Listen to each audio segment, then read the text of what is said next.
The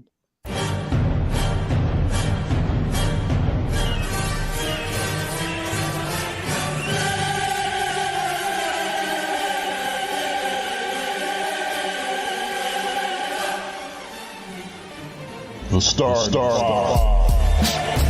Yeah, y'all already know. Step in the pan. That dude Biz on the beat. Yeah. We live in entertainment. Sound change. Crown the kings, homie. This is where it get ill. About to have the tip off live as a tip drill. From the court to the diamond, to the track, to the big skin, flying around the field, starting 5 forever, keeping it real. If it matters in the world of sports, jeans and long sleeves, they taking no shorts.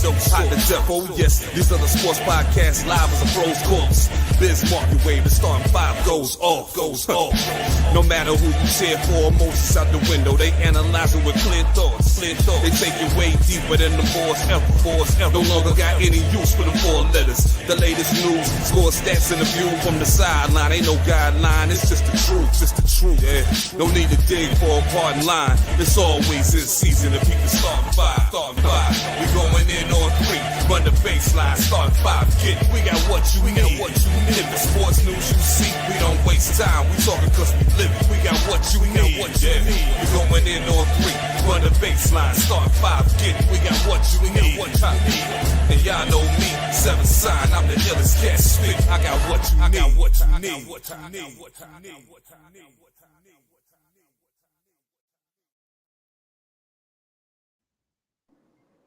Oh, we are back. We are marked safe from Eastern Parkway with the newest episode of the Star 5 podcast. Y'all know who I am. Y'all know who this is already. As always, hit the box next to my head. 20% off your order using the code STAR5 at hookshrub.com. Summer's over, y'all, but still, that grill still be working, right? Oh, Word, that grill still be grilling, man.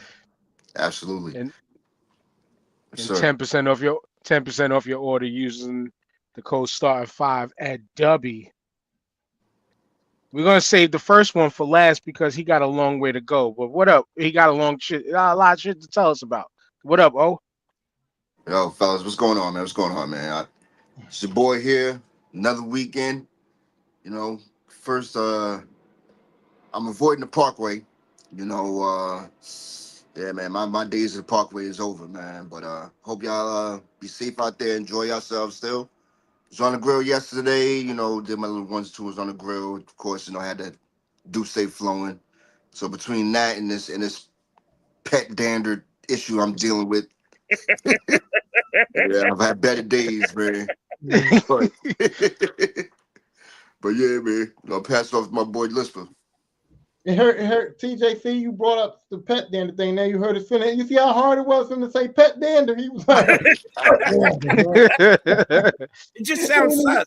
It just sounds sus. Yeah. I had to take a different job last week, the last following week, just to like make a couple of dollars in transition. And I realized that once you're the boss, it's hard to be back in the gang with the group and not be the boss, man. Because I just was in my head the whole time looking at what the new boss was doing wrong, and you can't say nothing though because you don't step on my man's toes. So I'm glad now I'm going back to my regular scheduled program because being in the gang ain't working for me. I guess once you're the boss, it's hard to be. It's the team playing is over. I don't know, but that was an adjustment. But other than that, man, I'm here. I'm ready to go. That's stepping backwards. Light skin's here. What's up, fellas? I missed y'all, man. I thought about y'all on my travels. I'm back. It's been a great 2.5 weeks. Can't complain. Very blessed to be able to do this right now. So, for those who don't know, I took my first cruise about 2.5 weeks ago. Visited some countries, Honduras, Belize, Cozumel, the Bahamas. I'm a first-time boat rider, so I was telling the fellas behind the scenes, the ancestors would be proud. You know what I'm saying? Because you was able to make it all free. Yeah. Oh, sure. No, they would have been proud of that drink package. I'm telling you, that shit is lethal, B. Oh, yeah. And then I want to give a huge shout out to my baby sister, my little sister, and my new brother-in-law on their wedding last week in Atlanta.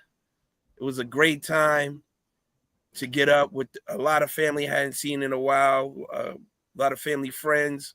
Her friends are all great.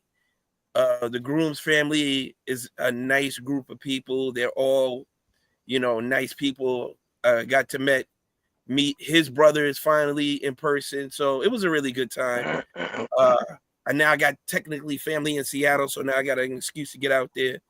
So, and go see some things and hang out. So it was a really good time. My parents really had a good time. My sister and my dad, the daddy-daughter dance was Yeah by Usher and Little John. So it's my pop's favorite song. So I completely forgot about it. So when that shit came on, I was like, oh shit. You saw Muscle's daddy put to work that he hasn't done in a while, right? Threw his back. He was Hey, that's a lot about your pops for that to be his favorite song, man. That's wild. It's his favorite hip hop song. I put it at that. They didn't do the Southern plantation wedding shit, right? No. All right. They did the big booty go clap shit. You know what I'm saying? So no, I mean to plantation wedding. I'm saying. Oh no, hell no, fuck that. I was gonna say you said made big booty go clap. There ain't no way they had their wedding in Magic City. Now, come on. Oh, funny story that you brought it up. So my homegirl who I brought with me down to the joint, she was like, "We got to go to Magic City. So after the wedding meet and greet, like 12 of us got in a bunch of Ubers and went to Magic City. Overrated. It's not as big as I thought it was going to be. I mean, listen, I'm not going to say the women were fine, right? I didn't know you could. This is one of the few places I've been to, the strip club, fully nude and sold alcohol, because they don't not do that shit in New York State. Right. It's one or the other. One or the other. You better go for the alcohol, bro, because if you go for the full nude, I'm telling you, it's not what you think it is, all right? Shouts out to Delilah's Den in New Jersey. That was one of them juice spots because of, but keep going. But Magic City was nice. We had a good time in there. We turned it up. We didn't leave out of there until 2:30, 3 o'clock. And then, of course, right after I left, they said the cops showed up. So I was like, perfect timing. Right on time. That was my experience too. When I lived in when I was in the Army and I was at Fort Gordon, I lived in Augusta, and we went to Atlanta a couple of times, and we was all hyped about Magic City because I was thinking the same thing. Alcohol and full nudity is gonna be, lit. And then you realize you don't want to see everybody fully nude. You don't really want to before you like that. Leave it to the imagination. Yeah. Start going around, certain things start happening that you like, and then certain girls that's fully nude that's next to you, you're kind of looking down and you're like, move that. So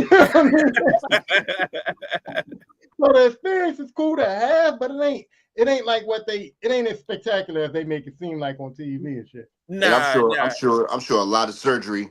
There's a lot of plastic up in there too. That's a lot everywhere in Atlanta, B. A lot everywhere in Atlanta. Like, it was sad. Like, we went to one brunch spot, and this chick had to be no more than like 24. She was walking around, and I was like, that's not normal. It's not normal what you dragging back there. You know what I'm saying? It was bad. But I mean, that is Wakanda for real. Like, Atlanta is Wakanda, bro.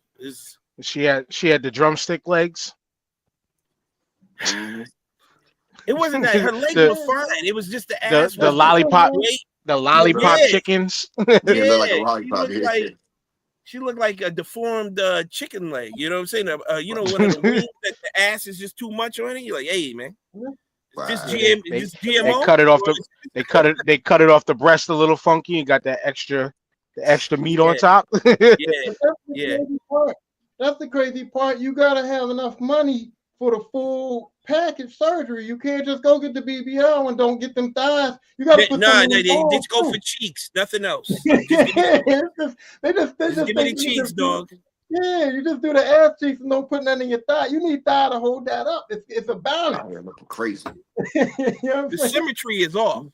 It's like looking at a fucked up hairline the whole day. You know what I'm saying? Like, Yeah, God damn, man, You just be like, fix that, brother. As a man who's had a large ass his entire life, yes, I understand. It's symmetry is key in having these things unintentionally. It's not my fault. This was like as the song said, this was called "Get It From His Mama." But No. Y'all realize Dan finds a way to turn at least 2 pause moments every episode.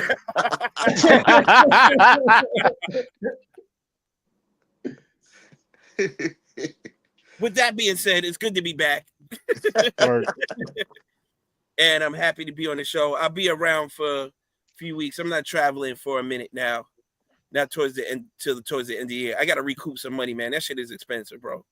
I don't know. I'm glad I make enough money. J1Con. Oh, that's fuck, man. What is that?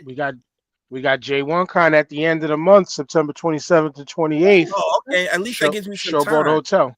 I thought you were gonna say like 2 weeks from now. I'm like, I don't know. Nah. bro. Niggas ain't ready for 2 weeks from now. I ain't ready for next week already. That's traveling for you guys.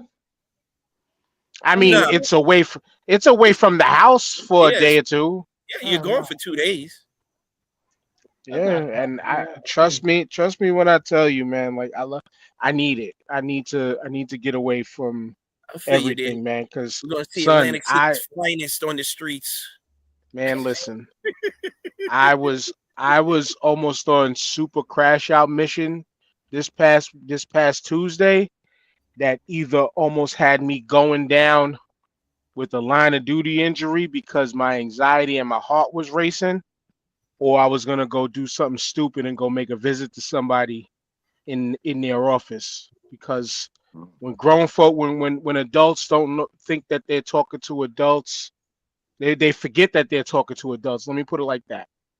When adults forget that they're talking to other adults and choose to talk to you like a child because they want to be a dictator, and person like me who though I am authority in name, I've always had issues with authority, especially when shit don't make sense, especially when you're trying to make me out to be a liar.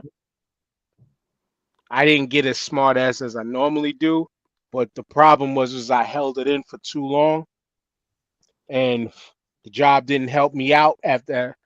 I could go into it, but y'all wouldn't even know what I'm talking about in the lingo. Just know that because I didn't do something, somebody's life was saved. You need a heavy bag And at your house or something, Dan. So I do buy one. because the 2 weeks that you were gone also was 2 weeks so you was on vacation with my therapist, because my therapist was gone. She was on vacation for 2 weeks. She told me to tell you that you should get a heavy bag. That's what she told me. Okay. I see my therapist every day. She's run by Microsoft. Her name is Xbox. And, Nah. she's fine. That You don't- shouldn't talk that much. Yeah, that Mrs. PS5 don't fix my problems. Even what I'm saying, my therapist, even my wife understands why I have the therapist, because it's necessary. But I will tell you this, I'm on vacation this week. And now finally, because the last time I was on vacation, I was talking I was going to do it. This time that I'm on vacation, I'm going to Warriors of Wrestling to see what the bill is looking like, because I need to do something with myself. You know what I'm saying? And I need to see. And again, I might train just to respect the bumps, but be a manager.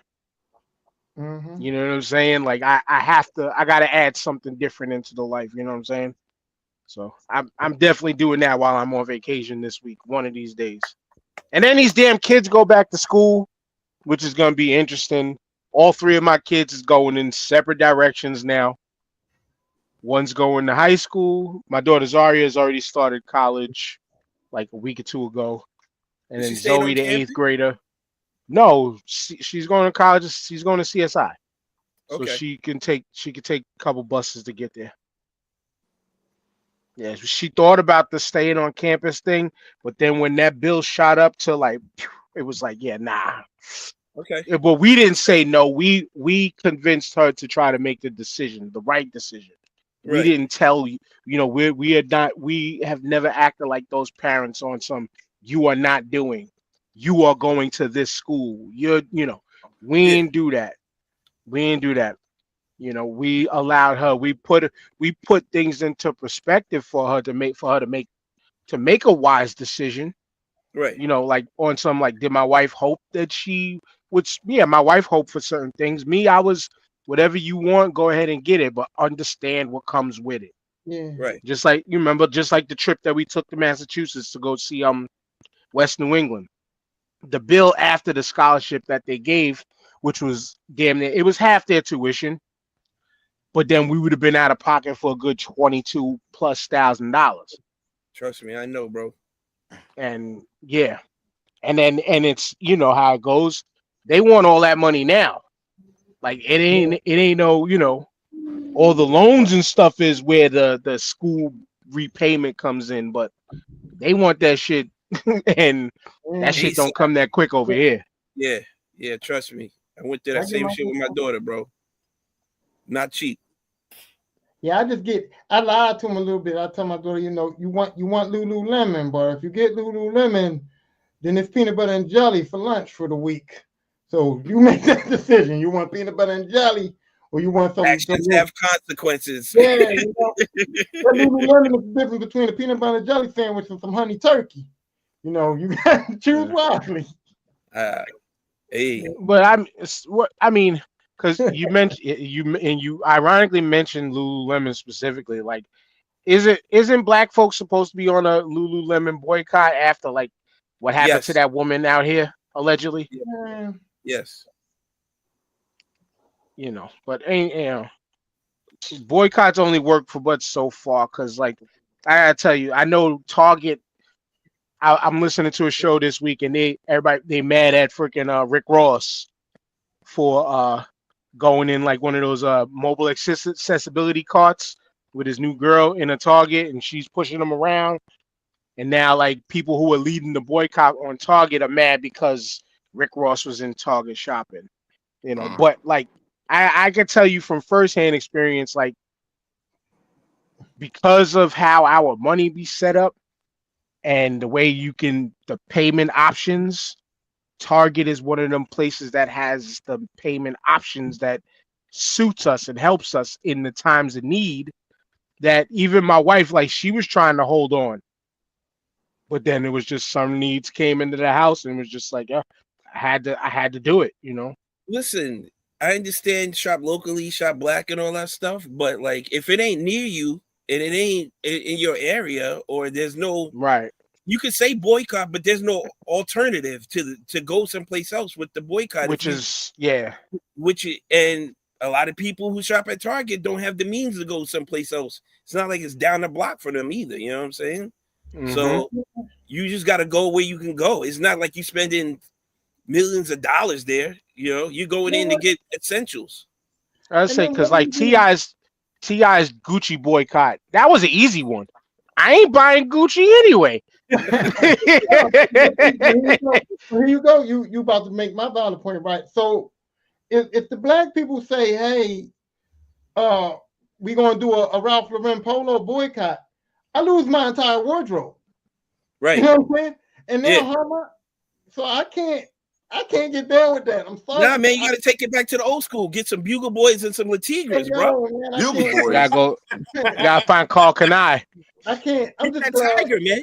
Get that tiger back on your shirt. I don't even want to put in the atmosphere, man. Strike my last comment, then edit that out. Nah. But see, like, but all right, because it's in the low sense of things. Shouts out to the low lives. Like Ralph and them actually eventually accepted the community in that sense. Now people were talking, because funny you mentioned them too. They came out with some kind of black derived clothing line. They did Yeah, HBC. yeah. But I forgot the name that it was under through Yeah, Ralph and what all yeah. that. Like, but I mean, with the exception of that line, even their regular line stuff, like they have their stuff that differentiates. Like they have there for the business people, but then they have the shit that they know that they got aka the low lives. And I'm not calling Right. people, but obviously, you know what I'm saying, what I mean by that. Yeah. But the people who shop like that, who've been Ralph heads their whole life, like they've actually embraced the culture, they've embraced the low lives. Listen, You know what I'm saying? They've embraced them to that far to where they haven't, a company like that hasn't given, in my opinion, true reason. But to be honest, again, boycott, if you want to stand 10 toes down, stand 10 toes down on some shit. Like I'm doing it with the WWE. You see, they took my scholarship. it's like you were saying with the polo shit though. Like they have Purple Label, right? I have my what was I trying to say? I haven't reached the financial wealth of affording Purple Label. All right, that shit is just some ridiculous amount of. Purple Label is nice. Purple Label is very nice. You know what I'm saying? And it's very discreet. They don't get the big horses on it and shit like that. You rocking some real fly shit. But like they said, you got regular polo, and then you got the off. You got your Polo Sport and Polo Club, and they got levels of polo that you can afford. You know what I'm saying? It's there for you. And they got not USA Polo though. That's different. No, not USA. Beverly Hills Polo Club. No, don't do it. With the two horses and the fucking like playing volleyball on the horses. Two horses and two guys, just two heads like Siamese twins on the same. Throwing shot put off the horse and shit. Man, they got two horses, man. I think they just put like pictures of horses on top of each other because it's like 22 legs. They put two people in inflatable horse costumes. But I saw the chaps. They got chaps in Walmart now. Now I ain't saying like chaps is not. Chaps is still nice for like if you can't get polo. Chaps is nice, and they got. I think wasn't chaps like a subsidiary of Ralph? Yeah, Ralph Lauren. It was a line of Ralph Lauren. Yeah. Listen, man, when you don't have the funds. Polo, I mean, chaps, they do make nice shirts, man. Like they nice. I can't wear them because I just, my mentality says it's because you know what it is already. Nice. You know what it is already. But and chaps don't. Yeah, chaps don't. I mean, it says chaps on some of their shit, but they don't go blasting chaps across their wear, so you can get away with it. You know what I'm saying? It's not like back in the day. Yeah, back in the day. Oh. And again, people like anybody who eventually listens, like.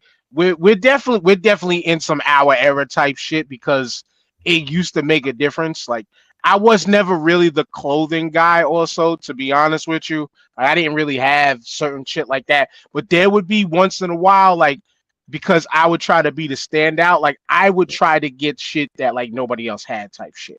Like before, like especially like when it comes to sneakers, and I was working in the sneaker stores and all that, right? And now niggas wear like whatever color crazy shit like that they want. But back in like my 20s and shit, when we was younger, like people looked at me like I was crazy because I was buying all I wasn't the one that was staying locked in with Uptowns or buying all the Jordans. I was buying the Puma running sneakers that was fucking safety cone orange. And niggas tried to make fun of me of them shits, but I was just like, but then they'd be like, nah, but them shits is hard though. Like, niggas be like, oh, you want some Clarks? I'm the one who's fucking in the Wu-Tang Wallabies. Now, again, I used to sell. They wanted to wear that shit, but they didn't want to be stigmatized as wearing that shit. You know what I'm saying? Yeah, should be fly. Exactly. Shit is exactly. Fly. And so, and two, again, so it's how you put it together in some cases, and then also too, like. I think it's just your stature and demeanor when walking around. Because I'll get to go ahead, Tyrone, because it was about to segue away from this, but go ahead, Tyrone. Because you can't. Go ahead. I wasn't trying to interrupt, but I didn't know my thing was bad. Go ahead. But I played the game of what I got, and that's how I did my wardrobe. So like sometimes my cousin or my uncle or somebody in my family would give me like two champion shirts, right? So then I would convince my mom to get me 2 champion shirts. So then it was like, I'm the dude that wears champion. Because I got 2, my mom got me 2, they gave me 4 shirts. I can wear a different champion shirt to school all week. So now it was like, oh, that's just my wardrobe. So then if I got a couple of polo shirts, then I get a couple more polo shirts. Now I'm the polo guy. You know what I mean? Because I couldn't afford to wear like champion and polo or something. So I had to base my wardrobe on like whatever I got the most of. But that's all that we all did that though. Yeah. For the most part, we all did. I mean, for those who didn't have it like that, like we all did what we could get. Like I knew the cats who was stayed in Hilfiger and things like that, and like yeah, we couldn't afford it like that. But also personally, I didn't like it like that.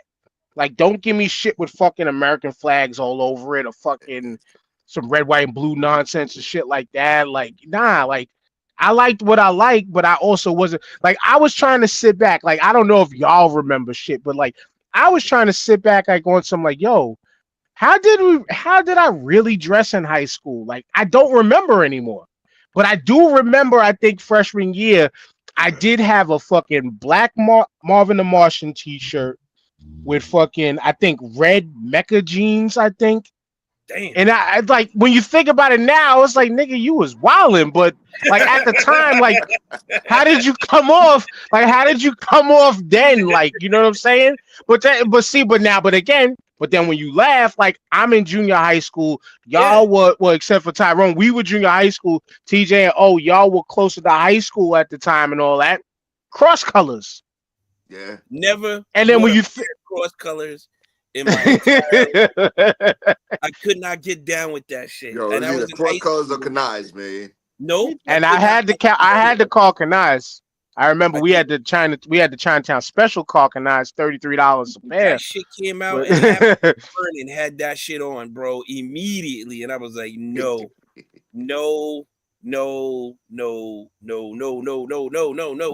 Couldn't do it. I really didn't start getting into dress and fashion until I graduated high school and I got real paying job. Like I was Nautica and Hilfiger out at that point. I was rocking big polo shirts and shit like that. You know, the jeans. I had jeans out the ass. You know what I'm saying? Like I remember my sneakers more than anything. And like I didn't have it like that when it came to I didn't have it like that, even though, you know, when I say I had certain things as a kid, y'all niggas was like, yo, well, nah, Dan was rich. No, the fuck I wasn't.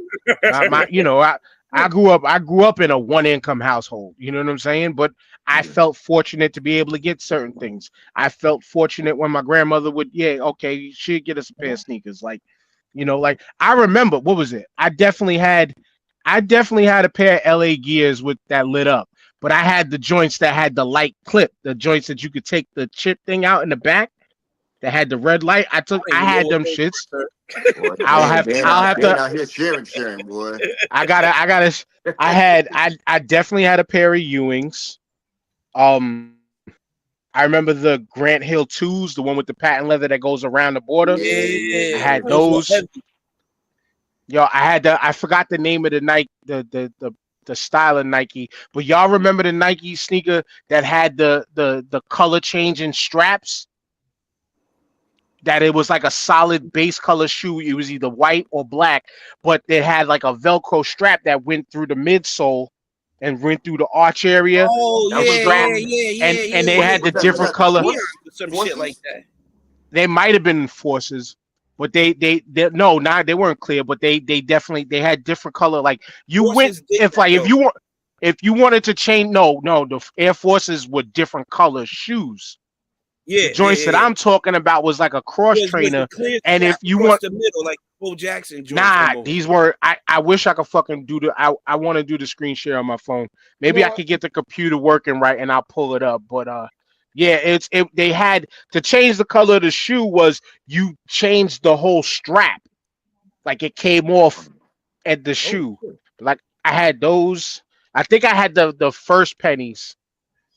I definitely. I had the Adidas with the sock in it. Like you had to put your sock in. I had those because it was comfortable as fuck. Wasn't those I had like those. The first Hirachis, right? The Adidas? Like the Hirachis? With the strap? You're talking about Nike. No. The Harachis were the Harachis. The Harachis was always Harachis. I was Yeah. never able to get my foot in a fucking Harachi to Yo, this day. Harachis was dope. I had like 3 Yo, pairs. I love Harachis, I man. need to go get another pair now. But Y'all thank wanna you know for something? reminding me. I was wanna know never something able to get that my fucked me up? foot in them. I'll tell y'all something that fucked me up as a kid, right? So we go to the sneaker store, right? And they had these Elises. They was called Elises. I don't know if y'all Yeah. had them in New York, but they was Yeah. called Yeah, Elises, right? we pronounced them Elise, but some don't people know. pronounce them Elise. I heard that's what we Elise, call them Elise, too, Ectonics. Heat Yeah, but tonics. so we Yeah, had the that Elises, right? And they was $19.99. That's how much they cost when I first saw them. So my mom bought me 3 pairs of them joints. $60. She bought me 3 pairs of Elises, right? I liked them. I thought they was cool looking. They I was wore them fly. to school. Hold on. I wore them to school. They called them Bobos. They called them girl sneakers. Like they teased the fuck out of me about them, right? To the point where I was like, I don't want to wear these no more, blah, blah, blah. I was arguing with my mom about them. And then finally, they was dogged enough for my mom to go, okay, you fucked them up enough. I was playing football with them and everything. I was trying to fuck these niggas up, right? So I fucked them up enough to where all 3 pairs was fucked up enough for my mom to go get me some new pair of sneakers, right? I'll be damned. Within the next 6 months, everybody was wearing them Jones and they was flying now. So I wanted to go get them back. And they was $60 for 1 pair. My mom was like, hell to the no. I already bought these. So I was like, man, if I would have just You was ahead of the curve, bro. if I was was ahead of the curve. I would have had all 3 of the fly joints. You missed the wave. Yep. You missed the wave. By about 6 months, man. I found the sneaker. I'm trying to go on my computer. You know what? To pull it up. You know the Asics that everybody wear with the butterfly tongue, and you got to pull them together. Yeah. So I rocked those. They came out in like 92, and I had the lime green joints. I was the only person to have them shits, and I got mad compliments on them shits. And now these people like talking like, oh, these are classic. I said, I ain't seen none of you motherfuckers out here with none of that shit on. Stop it. Y'all wasn't out here rocking them like that. Yep. Same thing with the Champions. And there's a lot of shit like that, yo. Champions was in Payless when I was a kid. And then all of a sudden, I don't know how they just became that 1 year Champions just blew up. Wu-Tang, champion gear, I rock and get your shit locked. not sneakers. Yeah, I still ain't rocking no champion sneakers now. No. We're not getting carried away here. All right. This is not the right screen. Hold this on. is all hoodies and t-shirts. Word. We ain't talking about no sneakers now. We keep it at a level here. The Champions with the straps on them, they rocked them in Philly. The high top ones, they did for a while. The wildest sneakers I had was those Adidas that you had to put the sock in the shoe. And then these were the joints. When it pops up, these were the joints that I'm talking about. You see the picture there with the circle? Let me see if the Reddit will come up. Dumb. Do you see that? Oh, shit. You know they what? Came in black. They came in black. East Bay catalog every fucking year, bro. Yeah. And they were flights. They were flights. Air Flight 89. I had these. And I forgot. I think I had the red strap, the orange. Like you was able to collect all the straps, and if you wanted to change your shoe color, there you go. Them shits was hard body. But they were dope. And them shits was on the East Bay catalog on the front page every year for like 4 years, bro. I remember them. Yeah, rest in peace, East Bay. Remember the East Bay catalog? You used to wait for that shit to come out. Yeah. Here, TJ, I found them. I found these as soon as I typed this bitch in. I found them.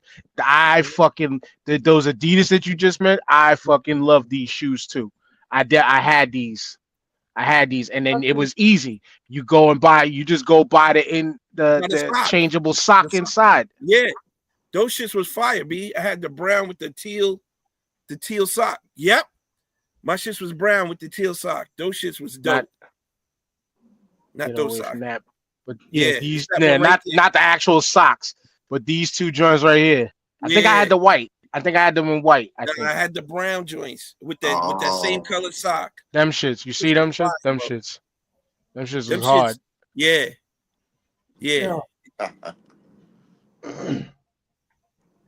I threw my East Bay catalogs right in the trash, man. Every time I see them, it hurt hurt my feelings. How you all get to the mailbox, the East Bay catalog was in? I know I ain't getting nothing out of it. I was in the trash, man. Yeah, but part of the fun though, just like any catalog though back in the day, like it didn't matter if you could shop out the joint or not. Like you still was like, yo, I want to get these, I gotta get these. Everybody remember, I can guarantee all of y'all do not fucking lie. All of y'all, since we talking East Bay, do not lie. We all wanted a pair of them fucking jump shoes. Oh yes. Yes. Yes. The half jump shit. Oh damn, I gotta pull these up now too. You gotta pull Those those. they had mad starter jackets in it, B. And I was just like, I gotta get a starter jacket out of this bitch. Yeah. Had a couple jump starter shoes. jackets, man. Yeah. The basketball joints, the football joints. All right, I told you. Everybody knew me for my Eagles starter. What was up with the Charlotte Hornets starter jacket, bro? It was just the color. It was the color. It was a thing. Crazy. It was a thing. The Charlotte Hornets, they was a terrible team. I was like, why is that? Nobody like the Charlotte Hornets, bro. They weren't. And it was the logo. And it was the logo. Yeah, the half field joints. Yep. Everybody wanted these shits. Who you played basketball? Yeah. Everybody wanted these shits. You wanted the dunk. Only one person that bought them shits. Only one. No, I don't know. I don't know nobody who got these shits. Yo, my boy in my block bought a pair, man. And yo, it's crazy. It's like it was like 4 brothers. Yo, they all wore them, man. I'm like, the sole was all, the jump pad was all worn out. Could they dunk though? Could they dunk? Yeah, that was the dude. That was the dude that dunked on me. I was like, yeah, I gave him a basketball, man. I was like, I'm betting my man being locked this shit. That was the first and last time I got dunked on. He made you go in the house, punch in the air like Cuba Gooding Jr. Talking about Mom, I need to order these shits now. I gotta get back. I need to get my get back. I think that would have been wild to see them on the street, man. Like I never seen them on the street. I probably would have geeked out. I've never seen them on the street, but I saw my boy trying to play ball in them shits. So wow. All he was doing is jumping, trying to grab the rim in them shits. You can't play defense in them though, right? Because how you gonna stop? You can't do shit in them, bro. You can't play in them. Oh, heel on them shits. They're training shoes, bro. Yeah, you definitely can't play in them, man. You can barely walk in them.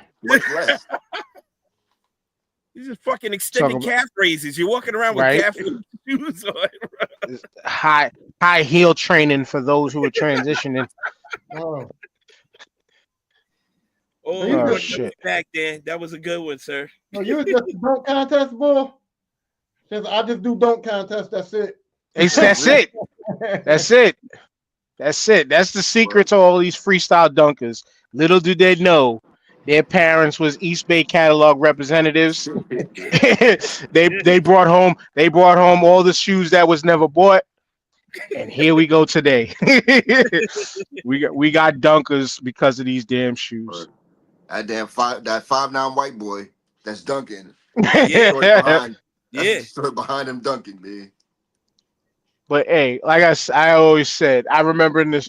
Shout out to wherever this dude is in life. We used to call his name. We called him Tim. Son was like 5'5" but with fucking sky and grab rim and like no problem. Everybody had that. Everybody in some way, whether it's their neighborhood, their school, there was always the one little dude who could fucking just get sky high. I could jump and just touch the rim. That was it. That was as high as I could get. Wow. That was the peak of my athleticism right there. I can grab net. That's it. That's all I'm grabbing now. That's all I'm grabbing now. I said in my youth, as I described before, I've dunked on 10 feet like once or twice, but let me put my rim at 9.5 at home. Nigga was Sean Kemp out here. Cocking his back. Nigga was Sean Kemp out here. For real. I told y'all, yo, my forearm used to stay swole from banging on people's heads. Fucking rim. Didn't have to pause that. It was unnecessary. Banging on heads? Yes.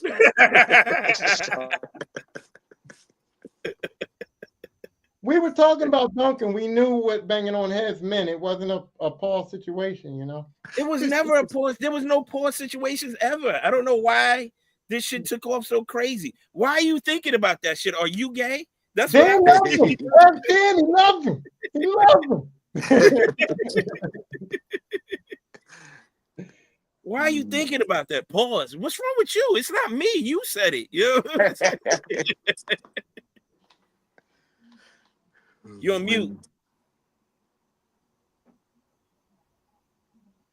Who's on mute? I still can't hear you.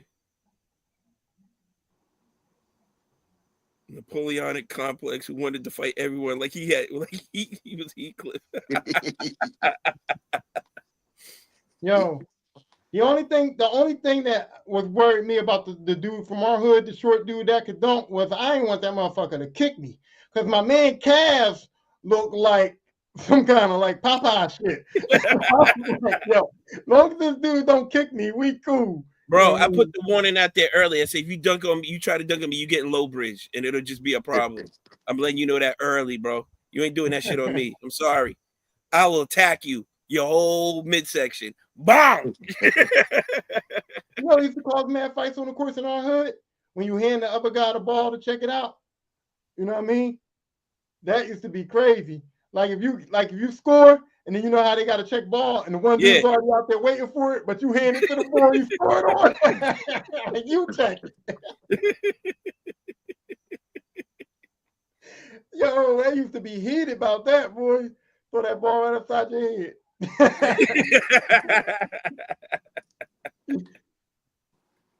Uh-oh, Dan's having technical difficulties.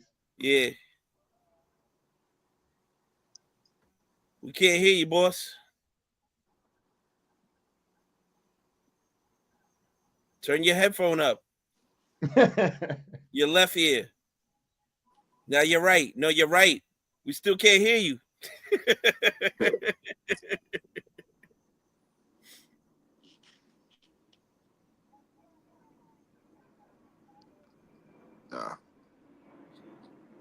The way he's talking, it seems like he's trapped behind the glass.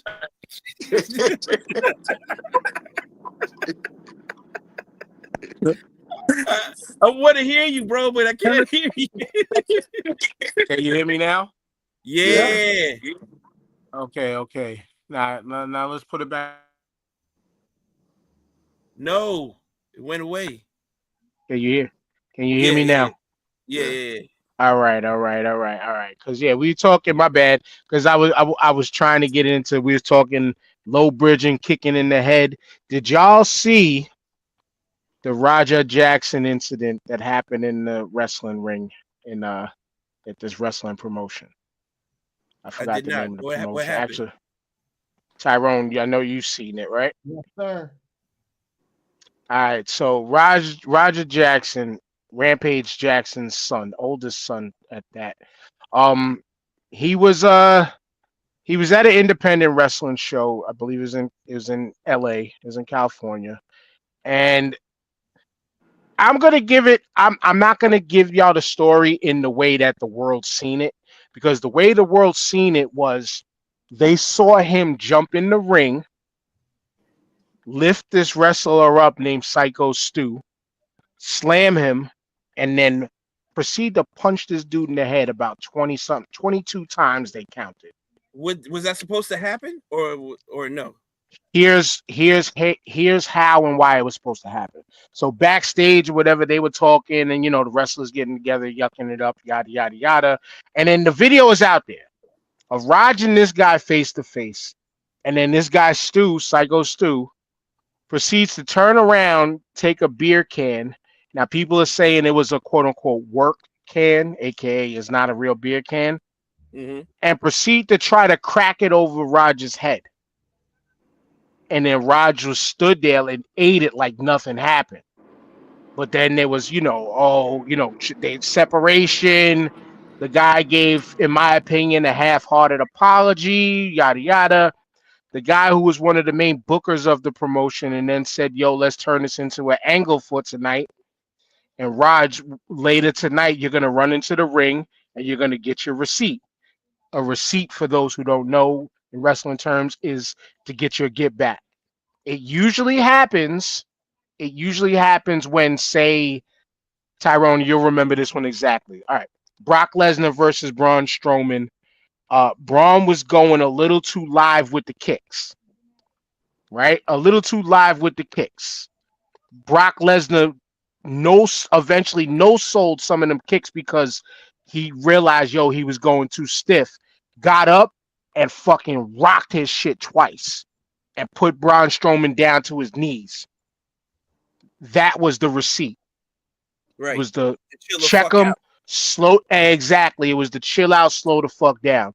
But Right. in this case, the receipt was supposed to be Raj getting his get back. He was supposed to, what he did, go in, lift him up, slam him, maybe work punch him a couple times, but dude went on like a fucking on some rampage. freaking.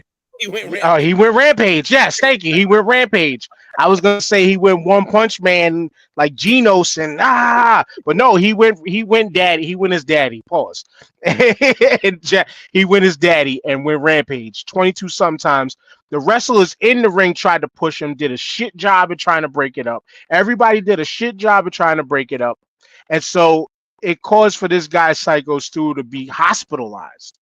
Oh, so he was really punching him dumb hard. He was rocking this shit. And so the beef around this whole thing has been Raj should have been arrested. He should be locked up. How could they let this do this? Things like that. But it all comes down to, and from my opinion, the way things happen, whether it's social media, regular media, or even in real life fighting, or say arguments and shit that we would get into with our siblings, especially in the NFL or leagues like this. It's usually the second action that gets caught first. Right. In my opinion. Right. And so my opinion personally on this is like when I seen the video and I don't want to have the audio problem again because I would have showed the video. Everybody in this incident was wrong. Like Raj, from my opinion, it was a little one too many punches. Okay. Did he apologize?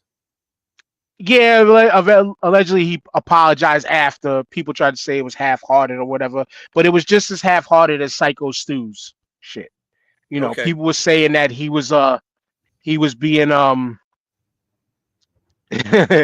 just read Ed's comment now, it popped up. It said the mayor lost his sound as well as his WWID scholarship. But yeah, he apologized too. Allegedly, like he was in the crowd. He was in the crowd, but allegedly he was live on his kick, and the people who were watching him on his kick was trying, antagonizing him and trying to push him to go in there and do what he had to do. He already was kind of given the okay to, do the run-in, but he did what he did. Now, my argument behind all of this is also, and I said, shouts out to Ring Ropes and Turnbuckles podcast.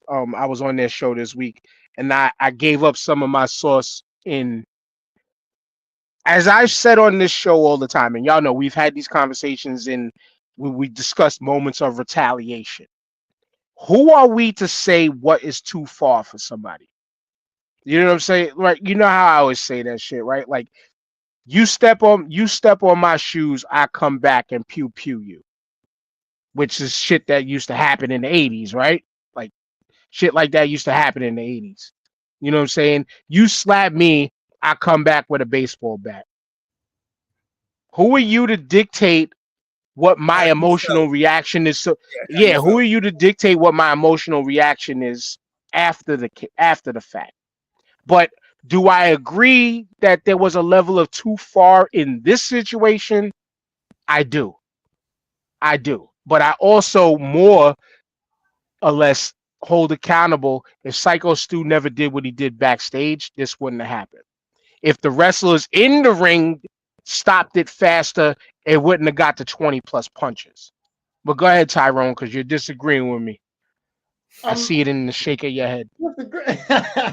I'm not disagreeing. What I'm saying is that the level of responsibility here is insane. And side note, I'm sorry to cut you. If y'all two, because y'all haven't seen it yet, if y'all got a screen or something on the side of you, just Google Raja Jackson, and the incident should pop up. Look for the video while we're talking so you can see it.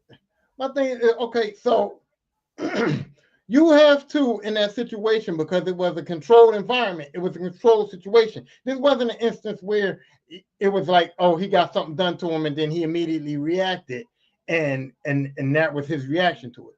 It was a controlled situation. So my sensibility is to say, hey, if we're going to say, Raj, you're going to get your receipt off this guy, we're going to let you get your receipt, we're going to give you an opportunity to go back and get this guy. Somebody has to talk to him to assess his level of anger. Somebody has to talk to him to explain, like, yo, we don't want this guy fucked up. We don't want you to hurt him for real. You know, somebody should have said, hey, are you cool? Because if he's really mad, then we get him out of here. You're not getting no receipt. This is my wrestling. So it's like, if you're really mad and you really, really want to fight this guy, if you're really upset and you don't take his apology or none of that, we're not doing it. The receipt thing is canceled. You handle that on your own time in your own space. So the fact to me is like, nobody assessed how mad this dude really was. Nobody assessed the real situation. And they he was going for reparations on them punches, though. I'm watching this shit now, bro. Jesus Christ. They threw my man into something that he wasn't mentally prepared for. You see what I'm saying? You got to assess somebody's mentality before you just go, oh, he did that can on your head. You didn't like it. We're going to let you get in the ring and get him back. He's thinking like, yeah, okay, I'm going to get that motherfucker back. You know what I mean? So somebody should have said, wait, are you really cool?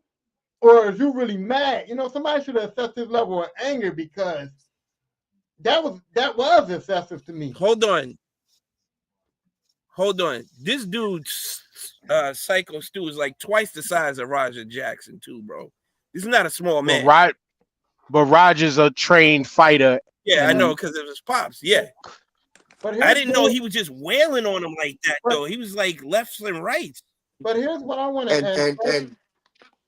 The short that I just watched, he said that he apologized. I don't know. I don't know how true it is. I don't know if they chopped. No, yeah. So yes. Sorry, Tyrone. You'll be able to finish your point. But yes, again, both sides kind of apologized. Stu apologized after cracking him in the head with the can. Yeah. But then the company decided to continue with the show. Right. And it goes back to what Tyrone said.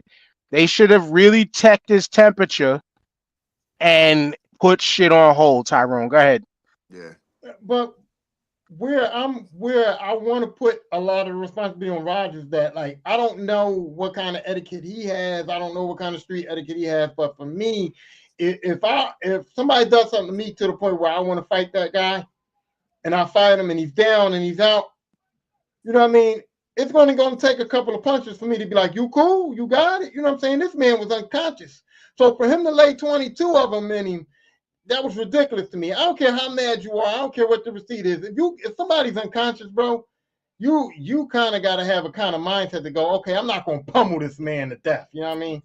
From what I see in this video right now, this dude went MMA in a WWE event. And that shit don't add up, bro. You know what I'm saying? Like you say, he was hitting them for all the ancestors. Yeah. Oh my God. That was ridiculous, man. But to Tyrone, but that's like, to your point, this is why I always state, who are we to say how somebody is supposed to react? Now, yes, I understand. I know what you mean on, like, there was some not moral, but there was some etiquette on some, like, yo, you got him down, he was down. Some cats would do the stomp outs back in the day, shit like that. You know what I'm saying? But again, this to me, the most of the fault lays on the company for allowing it to go on. But then hold on real quick. this is Rampage Jackson's son, right? Rampage Jackson is a little off, right? Obviously, the apple don't fall far from the tree, right? These dudes. And funny you say that. No. Funny you say that, TJ, because they say that his father even looked at him as like a lost cause child, like. And here, Oh wow. and here's the other irresponsible part. They talked to Rampage about it. Rampage said that his son is fucking throwed off. Said that he's not right up top, right? That's number one. Number two, he said that his grandfather or grandmother passed away, and that fucked him up too. Like he was still traumatized over that, right? So if I'm his dad and I know that he's got these mental issues and he's traumatized, don't go to wrestling at all, son. That's not an environment. Right. You can't be around grown men that hit people and do shit because you fucked up. So you know, right now, of to not even have his son in that environment at all, bro. But now allegedly, he's gonna listen though. I mean, if he's fucked up right, in the head like that, he's an adult. He's a grown adult. But at least Rampage can come on here and go. At least Rampage can have his own accountability to say, "Hey, man, I told my son he shouldn't be going to wrestling. I told him." No, but we, you know right. But again, the word again, Tyrone is that he even Rampage thinks that his son has been like a lost cause, loose cannon type of, you know what, something like this was probably bound to happen to him type child. You know what I'm saying? Which is, it's sad. I mean, to be honest, again, I see my father every day. I would feel crazy for my father or my mother to look at me in that sense every fucking, like all the time. To look at me like I'm the lost cause, I got the loose screws. Yeah, everybody knows the one. If I don't have those family members, to be honest with you, but most people got them family members where they got the one uncle who's the little, or the one cousin who's the one who will fly off the handle, or the one cousin who always in and out of jail. Like that's a stereotypical black family thing. You know what I'm saying? And like I hear you, to be that child is crazy, but yeah, whatever. Go ahead, my bad.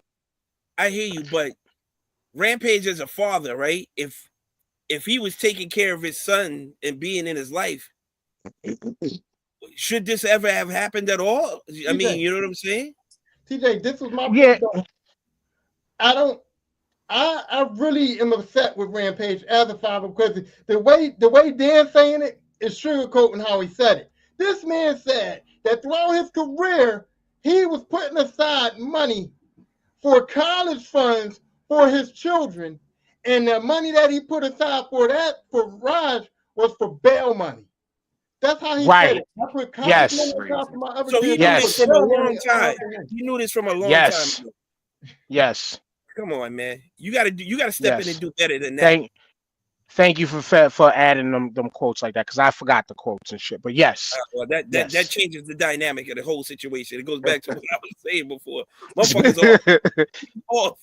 The light switch is off. And you was able to tell, but again, though, this is one of those, whether you want to call me a victim blamer or not, I'm blaming the victim. Because if the victim never fucking raised the can and tried to crack it over son's head, we wouldn't have been in this situation.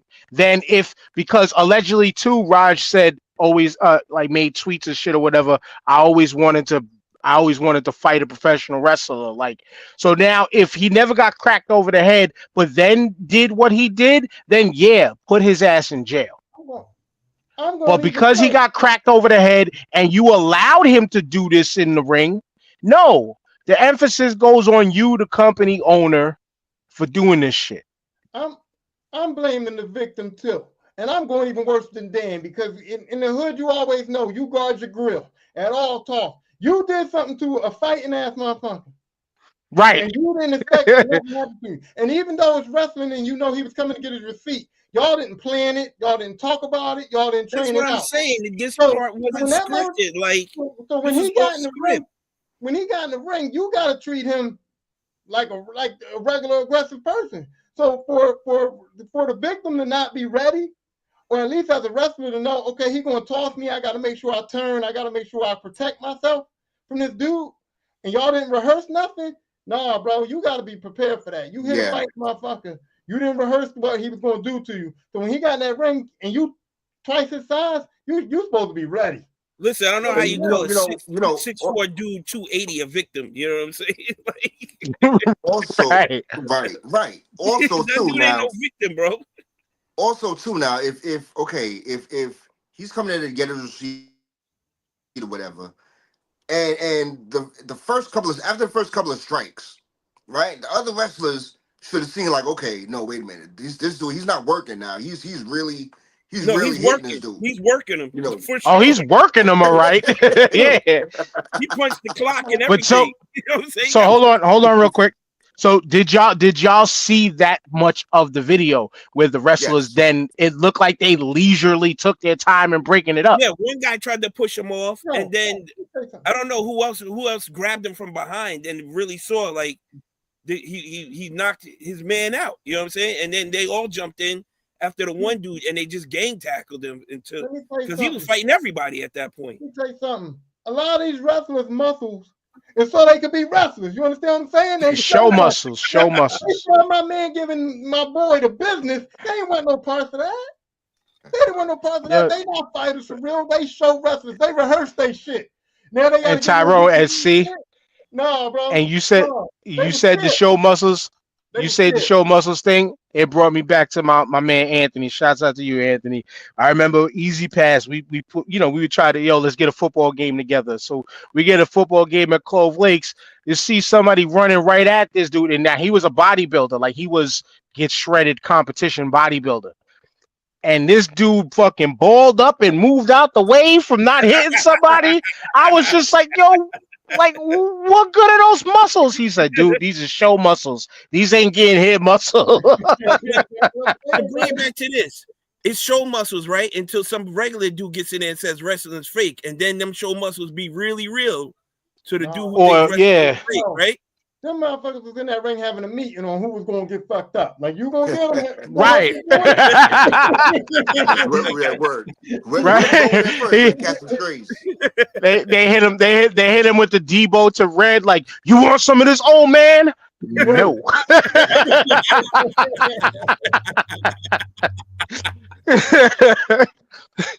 But I mean, again, I was trying to hold all my points, but again, shouts out to the good brothers over the Ring Ropers and Turnbuckles, Darkwing Dub and Scott Bars. Hopefully Bars comes to J1 Con. He lives down in the area. I told him to come through because there's J1 Con, not the segue, but there might be some special shit being shown at J1 Con. Especially if you are a hip hop rap fan, you need to be there. But anyway, because I dropped most of my ammo, which was everything that I said here, because I wanted to talk about this with y'all. I knew we had to talk about it. And again, I mean, my final thought is everyone was wrong in this scenario. Yeah, it's Nobody was right. It's all the way around. All the way around. But once again, you can't tell me how to act after you pissed me off. You can't, and again, now not everybody goes into reactions with any kind of thinking about consequences, but I know personally for me, thinking about consequences stopped me from doing a lot of dumb shit. Right. Yeah. But then, Yeah. Of course. in another What's up? way to your point though, right? If you had a homie that was one of them stomp out type homies, you is gonna tell them how to react, right? You're not gonna let your homie stomp somebody out, man. You're gonna be like, yo, it wasn't that deep. Like you won the fight, like chill. I've been in situations where I had to tell my homie, like, we not them dudes, right? We not stomp out boys now. So sometimes you can tell somebody how to react because on some gang up shit, I agree with you. But I'm also the person who, if you got to get the one off, you get yours. I'm gonna be here to make sure nobody else steps in. That's what I will do. But if you got to get yours off, get yours off. You know what I'm saying? Get it off. And then yeah, if they're like a referee, which the referee in the ring didn't do shit much. He tried his best. He didn't do shit either. That motherfucker was in there. What is it? Go to the other respective corner. That's where that motherfucker was. Yeah. But my check ain't right, but to wait. Yeah. But to what you're saying right now, Tyrone, is all right. Like, yeah, like if I see that there's a level of all right too much, then yeah, you get in there like the corner man or like the referee and like, all right, chill, you got it, you got yours. But nah, you get your one-on-one, and I'm gonna be there to make sure that it stays that way. Right. You know what I'm saying? That's the, you know, I think everybody that's the mentality of the era I grew up in.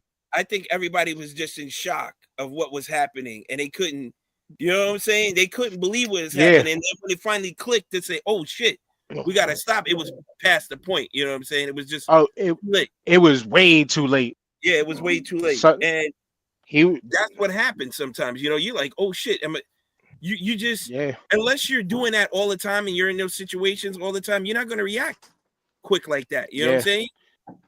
He was already in four. He was already in Four Dreams. He was Four Dreams after, and when they reacted. By the time you realize, oh shit, he took it too far. You know what I'm saying? Right. Night, nigga. Yeah, he got his sleep number count way up. Yeah. Nah, he turned the wrestling ring. He turned the wrestling ring into a Sealy Posturepedic. He was comfortable. Also, too, man, you don't know.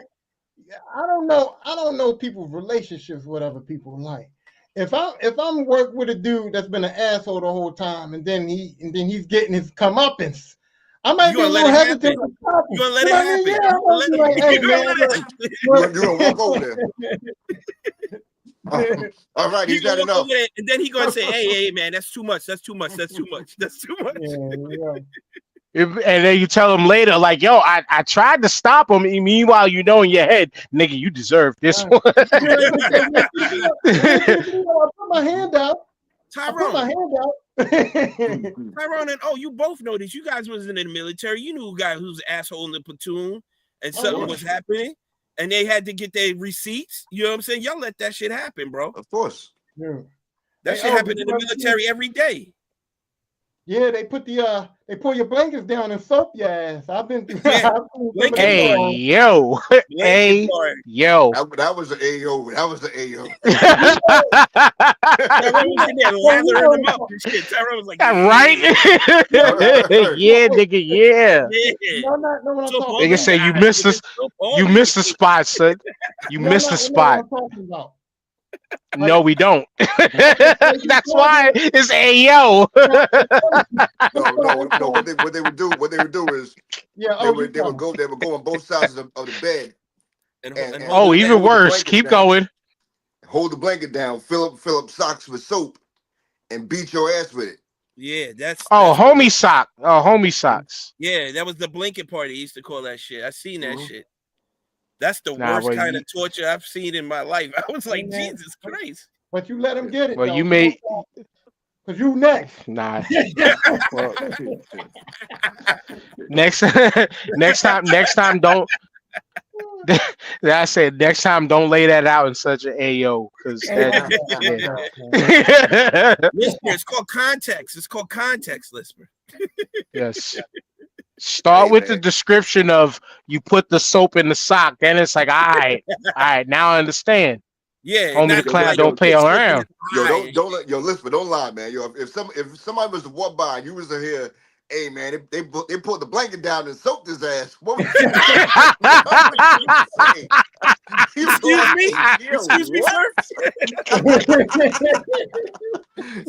You're like, what?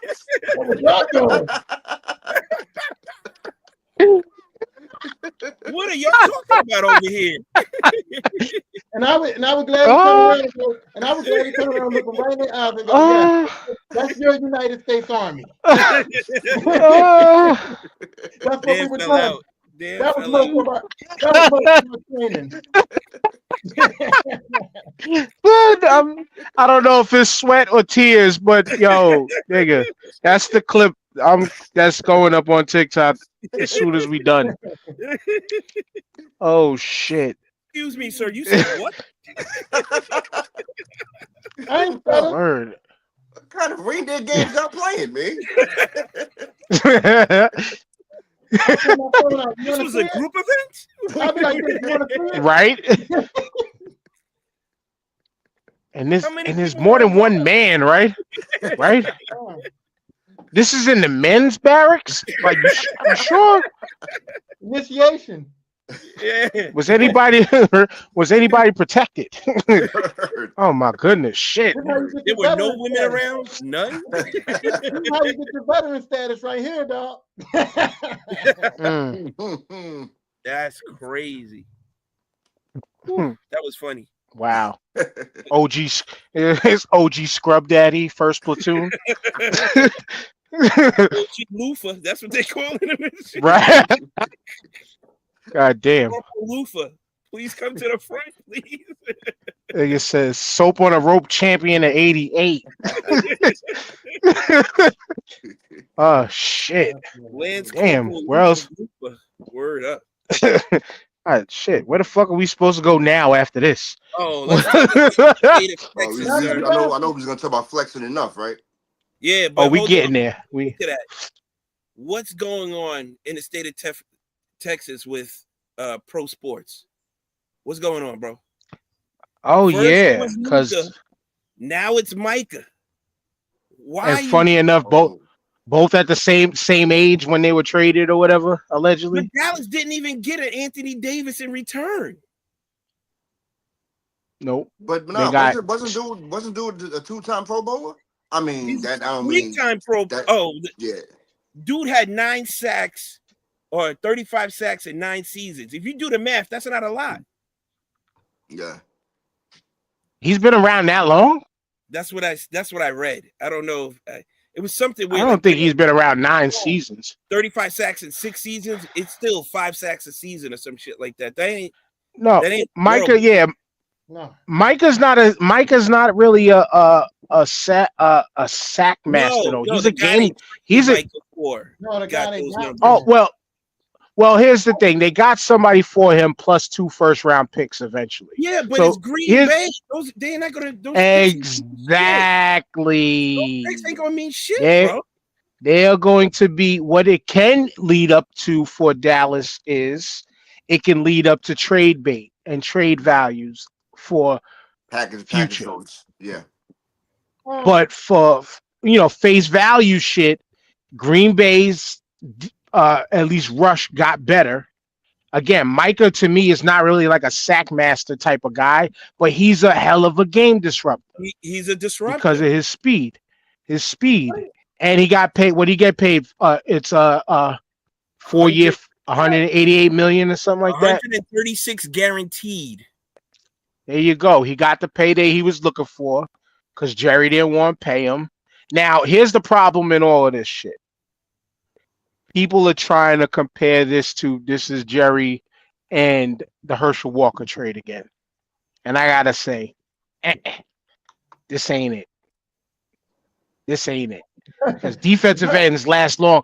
Defensive ends last longer than running backs do. And Herschel Walker didn't really last that long after that. So Dan, real quick. Micah's stats for the last 4 years: 21, 13 sacks, 22, 13 and a half, 23, 14 sacks. Last year, 12 sacks. Your man's putting up numbers, bro. And he got 12 sacks. He only played 9 games last season. He missed a bunch of Okay, games. so my bad. He is a sack guy, but he is a sack guy. But once he gets figured out, when you watch him game to game, he looks like he takes plays off when you slow him down a little bit. He looks like he plays pissed off. From my opinion, he plays pissed off when you slow him down. He gets his, but still, this is now Green Bay's gift. And Dallas looks like. Go ahead, Tyrone. But that's why I tell people to watch the Cowboys documentary, because people speak on that Herschel Walker trade.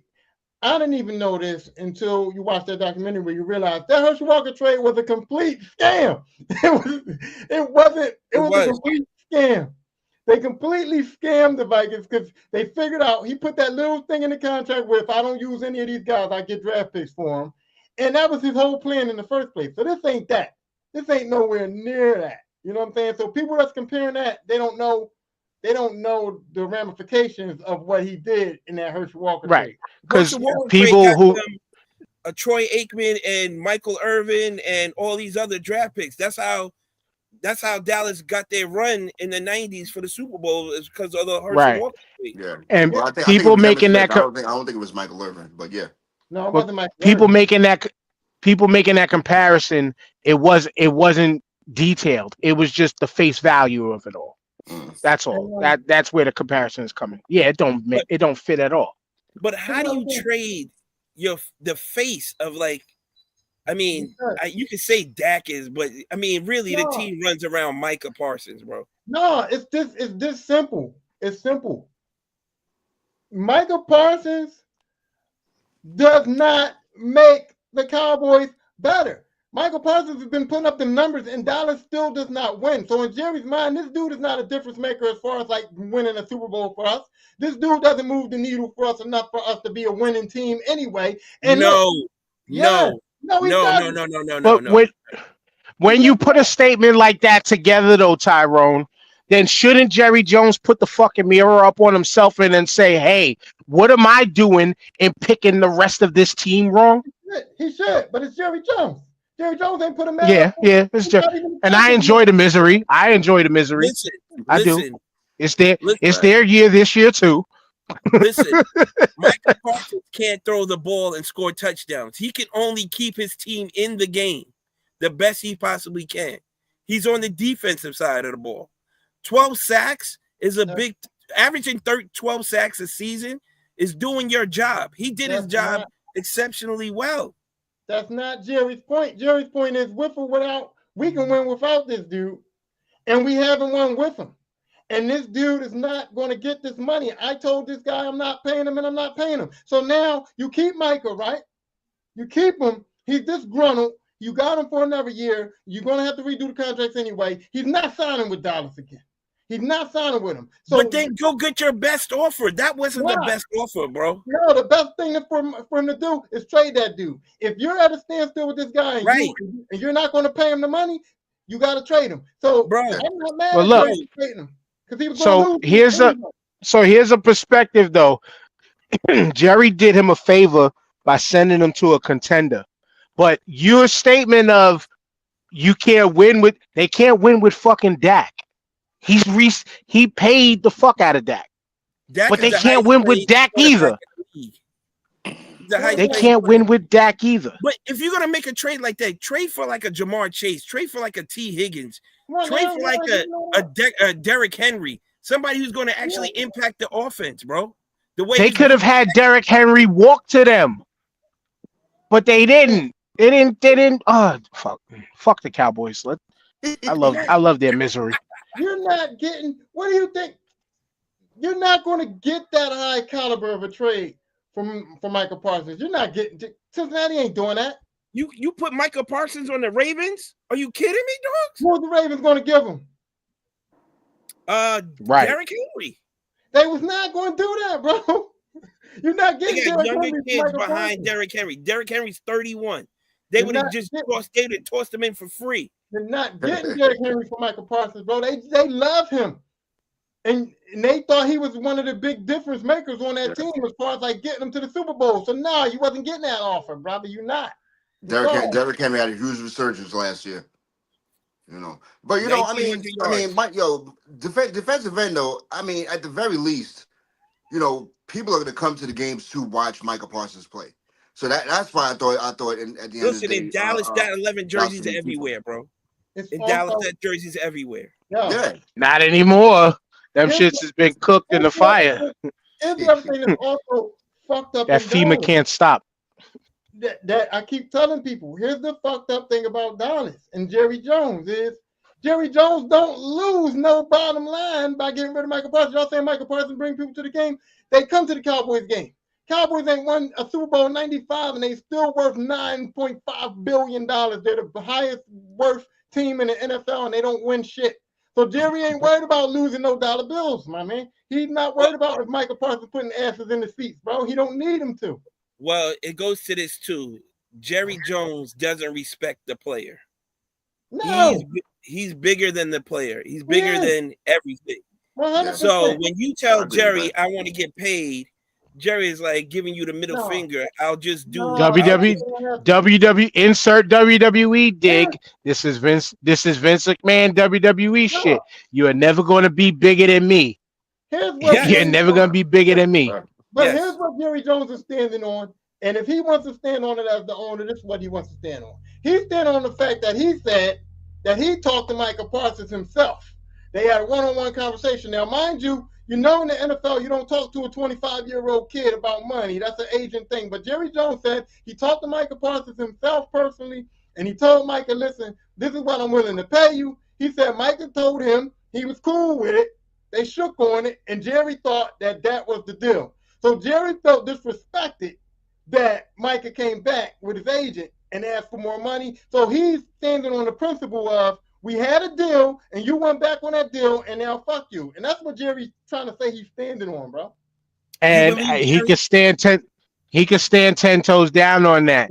I'm not mad at Michael Parsons for doing that, because he baited Jerry into playing ball. Of okay, this is the minimum you're willing to give me.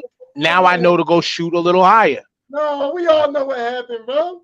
Y'all acting like y'all don't know what happened. Y'all want to play Michael Parsons innocence, but y'all know what happened. Michael Parsons would have took that deal. If Jerry would have put that deal on the table that day, or whatever the case may be, Michael Parsons would have took that deal. What happened was Michael Parsons' agent said, no, wait a minute. TJ Watt didn't get signed yet. Right. TJ get. And Hendricks didn't get signed yet either. And when TJ and guess what? That's what happened. And guess what? Michael fucking Parsons' agent was the smarter head in the room. He was. And made him fucking adjust. That's what the fuck your agent's there for. You don't go around the agent's back. And you can say what you want. Jerry's a scumbag for trying to pull that agent. What Jerry Jones did was he was the child who went and asked their mother first. The mother said no, and then went to the father.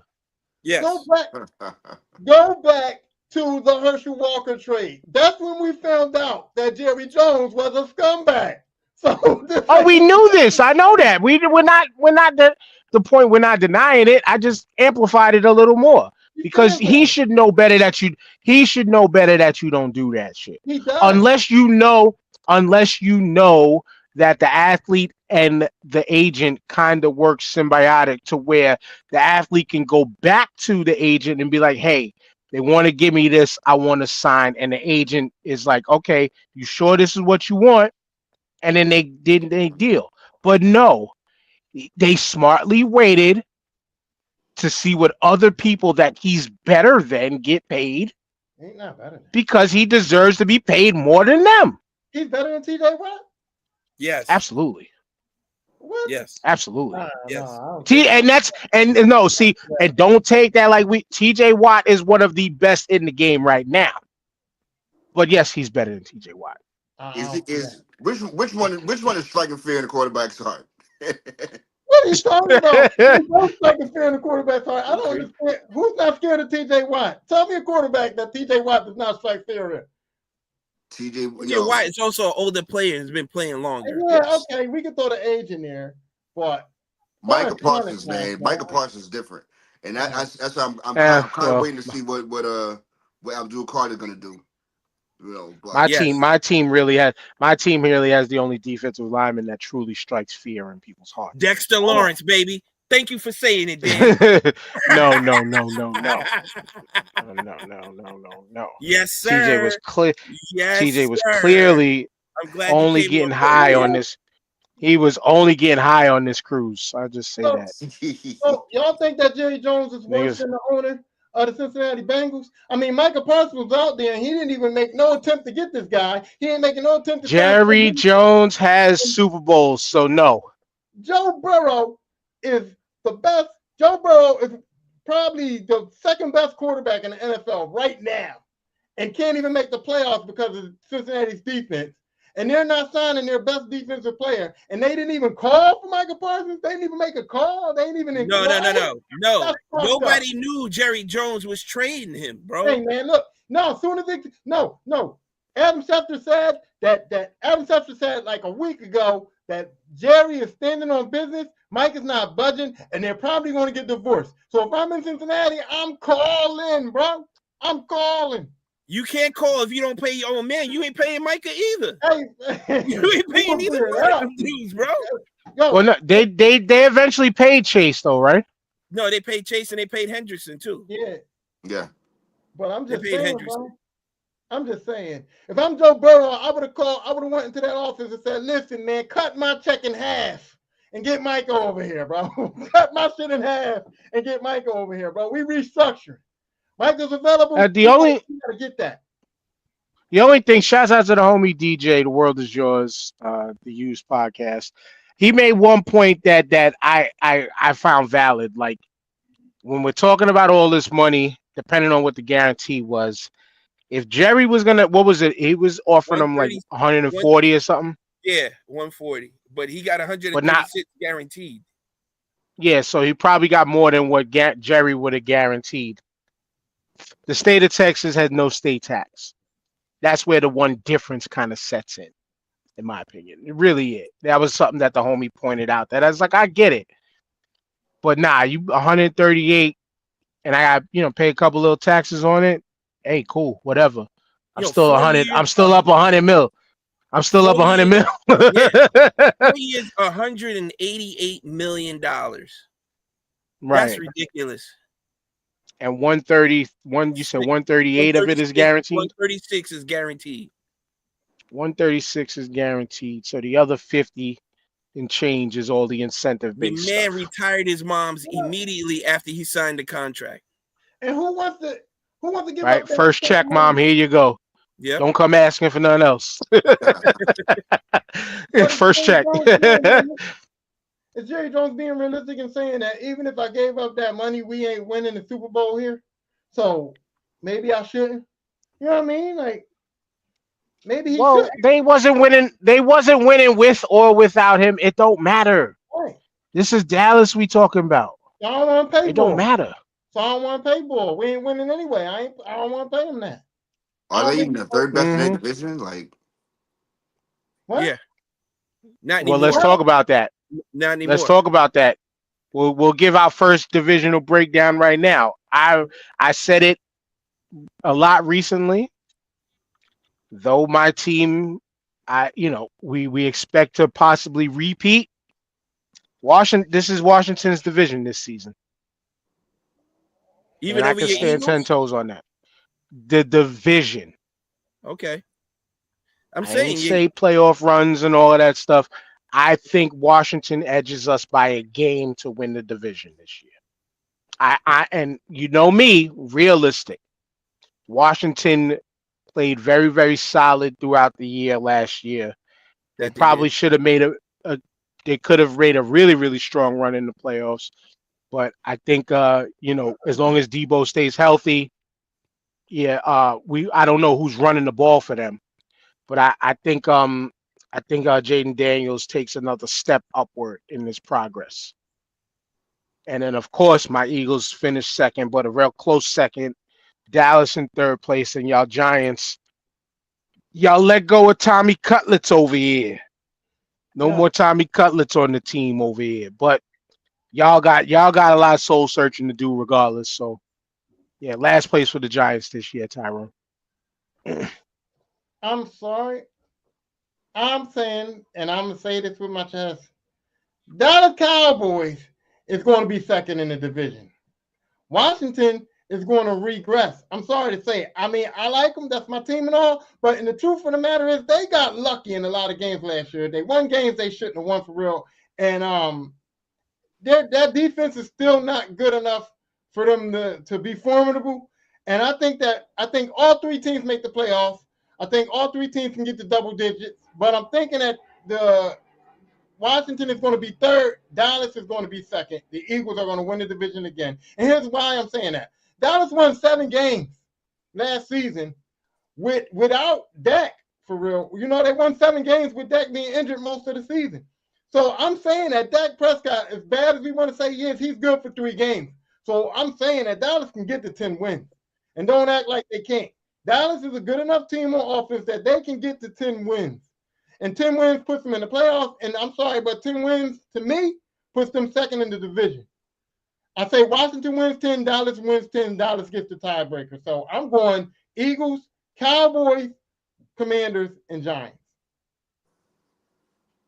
Wow. That was a hell of a take, man. That was a hell of a take. But I respect it. That's your opinion. That's your take. I'm going to let you rock with that. I see Eagles repeating because they're bringing back everybody. I think you guys changed what? Offensive coordinators, Dan? Offensive coordinators plus no more Slay. Gainwell is gone. So there goes a giant killer for y'all. You're missing the giant killer. But we did get I forgot the other running back. We picked up Dylan, right? I think he used to be on Green Bay, I think. He's Saquon's backup. So we're not too far off. And like I said, it's your pick. I'm not doubting my Eagles. Right. I just actually have that much respect for his team. Right. And I just think that they take another. It's a part of the evolution. But go ahead, continue with your pick. I agree with you with that. I think they are better. They'll be right where they need to be. They'll just be if they can pull out a game or two against a top team, then that'll change a lot for them. But I still see them finishing second in the division. I think Micah Parsons leaving hurts this defense tremendously. They really don't have linebackers like that. And they got 1 or maybe 2 good corners. They're not scaring anybody. Nobody's going to be afraid of Dallas.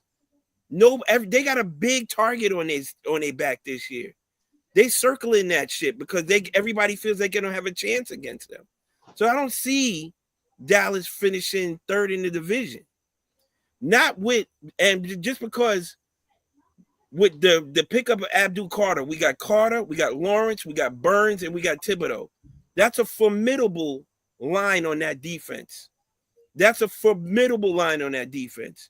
If they can hurry up the offense, it gives our secondary a chance to make plays. Now, listen, our secondary I still think is trash until they prove otherwise because they was getting smoked by everybody. People get left wide open. They get beat one-on-one coverage. I think they tightened that up a little bit with the Adebo Paulson that just came over. And I forgot the other guy they picked up for a safety. So that's going to help them. But if those 4 coming at you at one time, you got to pick your poison. If you don't double Dexter Lawrence, he's getting into that backfield. He's a problem. You can't guard Dexter Lawrence one-on-one. All right? Now you got Thibodeau and Burns on one side, and you got Abdul Carter on the other side. And that kid is proving that he's the real deal. He can play. Because he was going against the ones in these preseasons. He was making them look childish. So that's why I think they win. And let's not underestimate Russell Wilson. Daniel Jones is nowhere near the level of Russell Wilson. All right? The quarterback play is going to change extremely from this year to last year. Especially when Russell's going to keep y'all in games. He's going to keep y'all in games. Right, exactly. He's not going to have these stupid fumbles and these stupid turnovers that Daniel Jones was doing, especially with a number 1 receiver like Malik Neighbors. Now, Malik Neighbors had almost 1,200 yards receiving and some insane. He was number 2 behind Jamar Chase in receptions. And that's with Daniel Jones as the quarterback.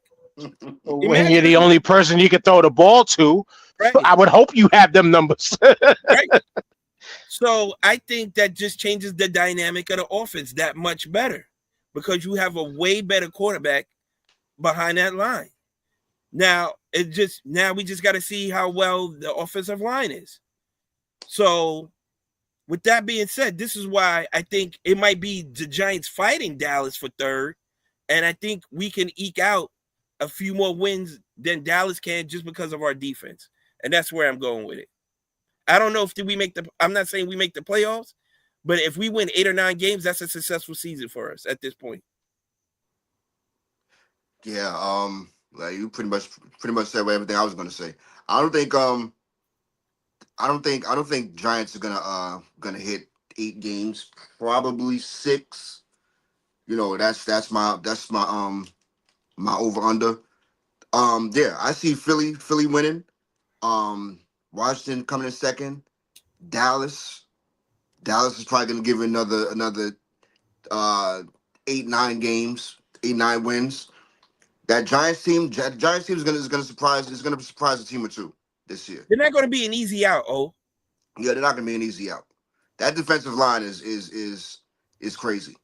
You know, they're gonna get after the quarterback. You know, so. but I Yeah, only see that's 2 that. teams from the NFC East making the playoffs. Nobody else from the Yeah, NFC yeah, East no, is making the no. playoffs. That's it. Yeah, that's it.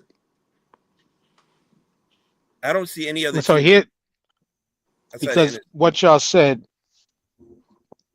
I see my Eagles sweeping everybody except for Washington. That's fair. That's why I think like this is, and again, it's as people used to say, by a cunt hair. You know what I'm saying? By a cut hair, Washington gets the division, but I think it's gonna be because we're gonna split them. We're gonna beat Dallas game 1. Yo, win your home games. Yeah, something like that. And we're gonna get probably, you know, shocking loss to somebody else. Like, holy shit, this wasn't supposed to happen. Hold on. But again, though. I believe in his team a little bit more than he does. Right. I see a little level of progression. So the NFC East plays all the same teams. Like they said, the Giants have one of the toughest schedules this year, which is true. But the NFC East plays that same schedule. They're playing those same teams. It's not like it's going to be a cakewalk. Well, it's the caliber of your team compared to. Right. But I mean, the Eagles are going to have, like I said, the Eagles are not going to have they're going to be playing the same tough teams the Giants are playing. Who are we playing this year? Who are we playing AFC wise this year? I'm going to look it up right now. Are we playing like the? Here's my issue with Washington. They did not address their problem. Their offense is okay, and they addressed it. They got Debo to form it up, to make the offense a little better, help Jaden Daniels out a little more. Yeah, their offense is cool. Their offense was not the problem. Their defense is the problem, and they've done nothing. They have not addressed their defense. And there were 3 or 4 games that they played that could have won either way down the stretch. The Giants even played them tough down the stretch because their defense was so bad. So I'm saying that last year we was on the good side of the luck of the down the stretch games. Like the shit that happened with the Bears, the shit that happened with the Giants, the shit that almost happened with the Cowboys. All of them games that were close for us. So you say everything just fell into place for them, is what you're saying?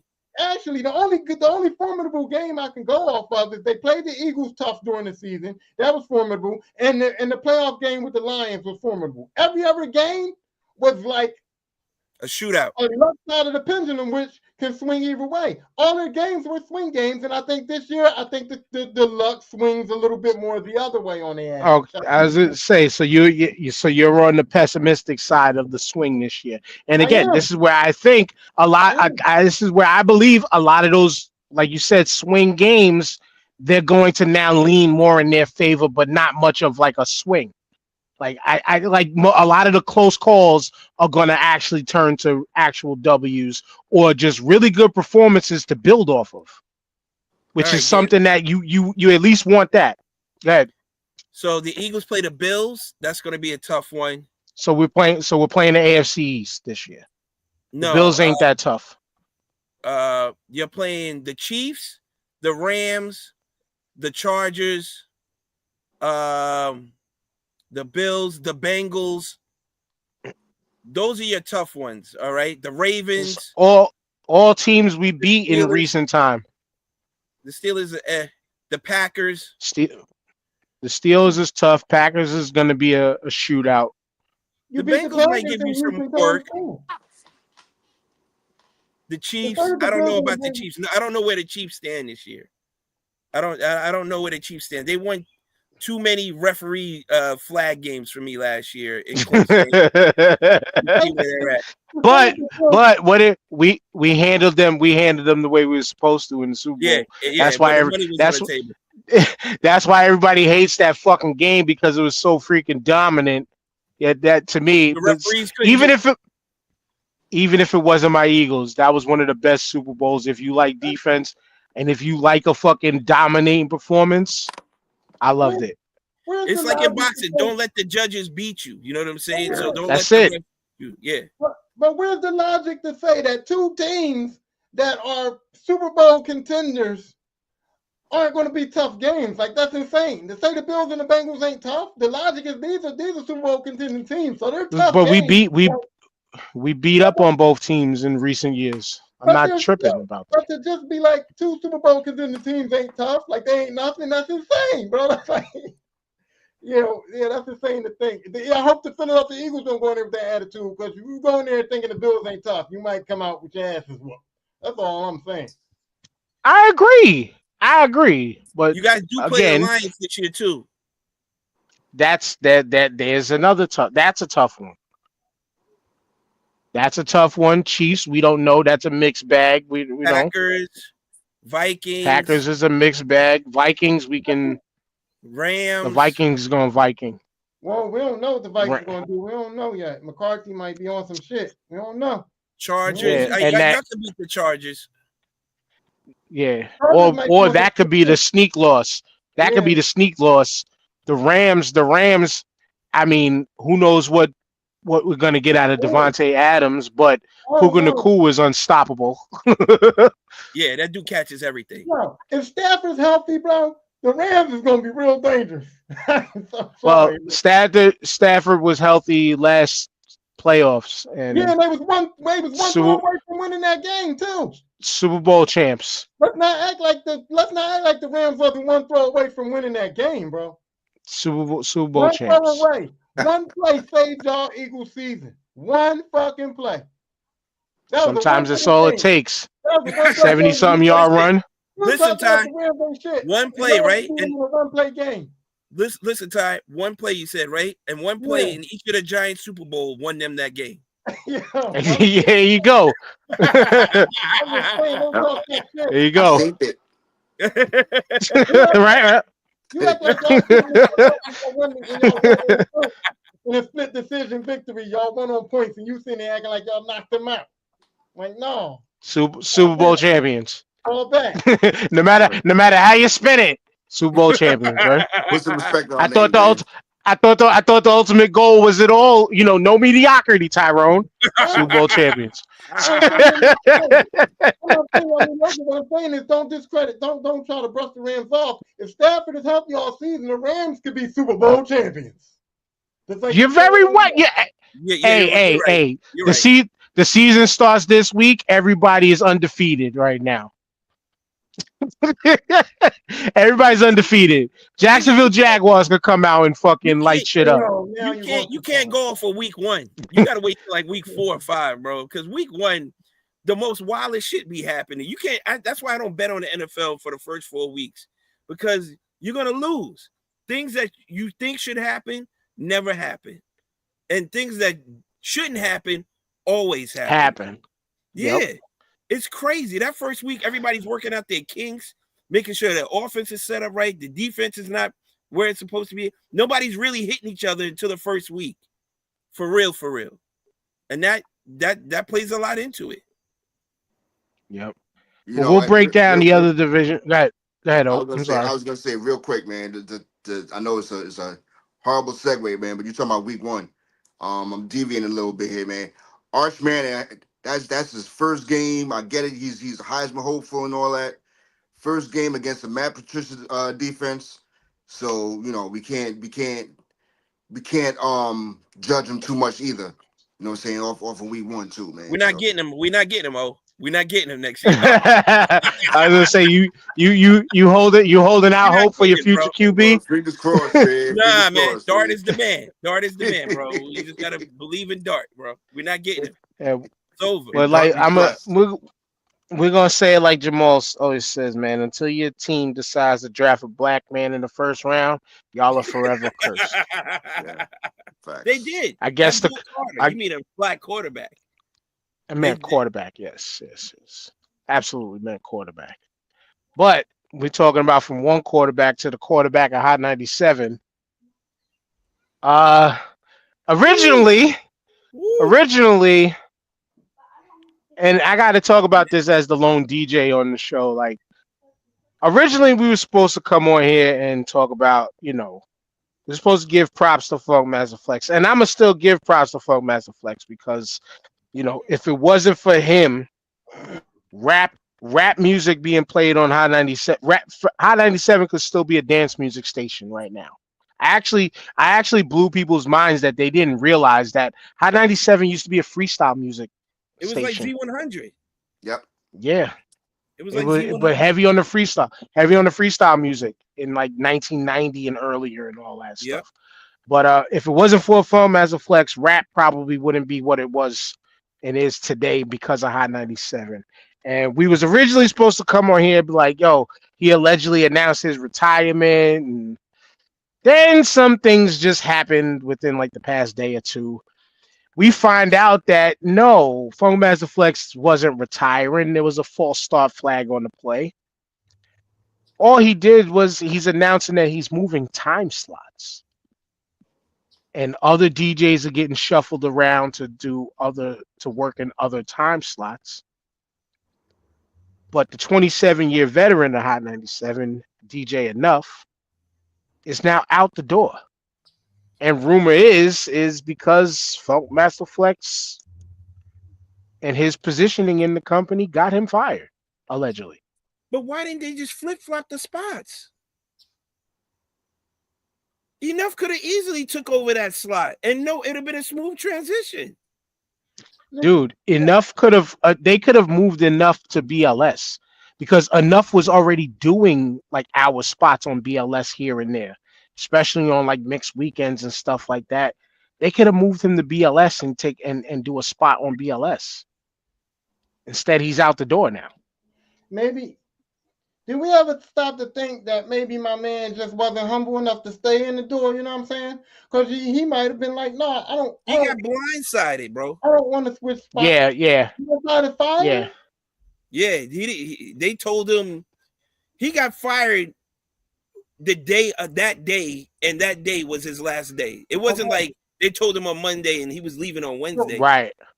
Come on, right, man. like on some Tyrone, like it was blindsided, like on some like when you watch his video, like yo, this journey when he said this journey started in 98. Yeah. So I'm gonna finish this starting in 1998 when he was doing his last set on Hot 97.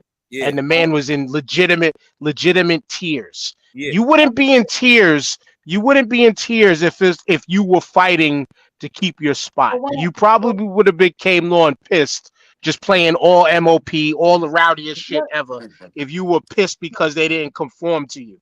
So all these years, all this time he been there successfully DJing and being that dude, right? Y'all don't think that nothing was egregious about this man for them to do him that like that? Like, I just can't believe that all these years he's just going to be dirty on him. Flex reputation. Flex has been doing this for a long time. For a very long time. He's been known to be greasy and dirty for a long time. This is not his first time doing somebody dirty like this. He has a track record of this. Then I'm not blindsided. If I'm working at a company where a dude is dirty like that and he's got a track record like this and he's got a stronghold on the company like that, he can make decisions. My bags are staying packed, bro. My bags are staying packed. Todd, you work in construction, right? If it wasn't for the union and the guy comes up to you and says, "Yo, today's your last day, bro." But not TJ, but not even that. Like, let's think of this shit from like private workforce. I actually know somebody this happened to his mom, like 30-something years working for Sears. And then the company just shuts down and now you lost everything. No pension, no nothing. You know what I'm saying? Like that's a blindsided. You know what I'm saying? That's a 28 years. We're talking 28 years of being a staple on New York radio, and then it was just like that. I no longer have a job here. Yeah, there was no farewell. There was no send off. Yeah, There was none of Yeah. that. Usually they give them their flowers on the way out. right. You know what It I'm was- saying? Right. The was- the it was- only it was- send off. I'm sorry. It felt like it was done unceremoniously. It was Right. because it was. Yeah. Because the only send off was Funk Master Flex talking about an end to an era and cryptically saying he's no longer gonna be like the message I seen the tweet, it came off real cryptic after knowing now what happened, the fallout. But it came off cryptic like, oh shit, what, he's retiring, it's over? No, it's just the run on the night shift is over. No, because he made it sound like he was retiring from radio For good. for Right. good. And Right. I'll be honest with you, man. Like I Googled these guys ages last the other night. DJing, especially on a radio station like that, is a young man's game, anyways. Like these guys should have been Flex should have been out of there, man. You know, Yeah. because a lot of people were accusing him of gatekeeping, anyways.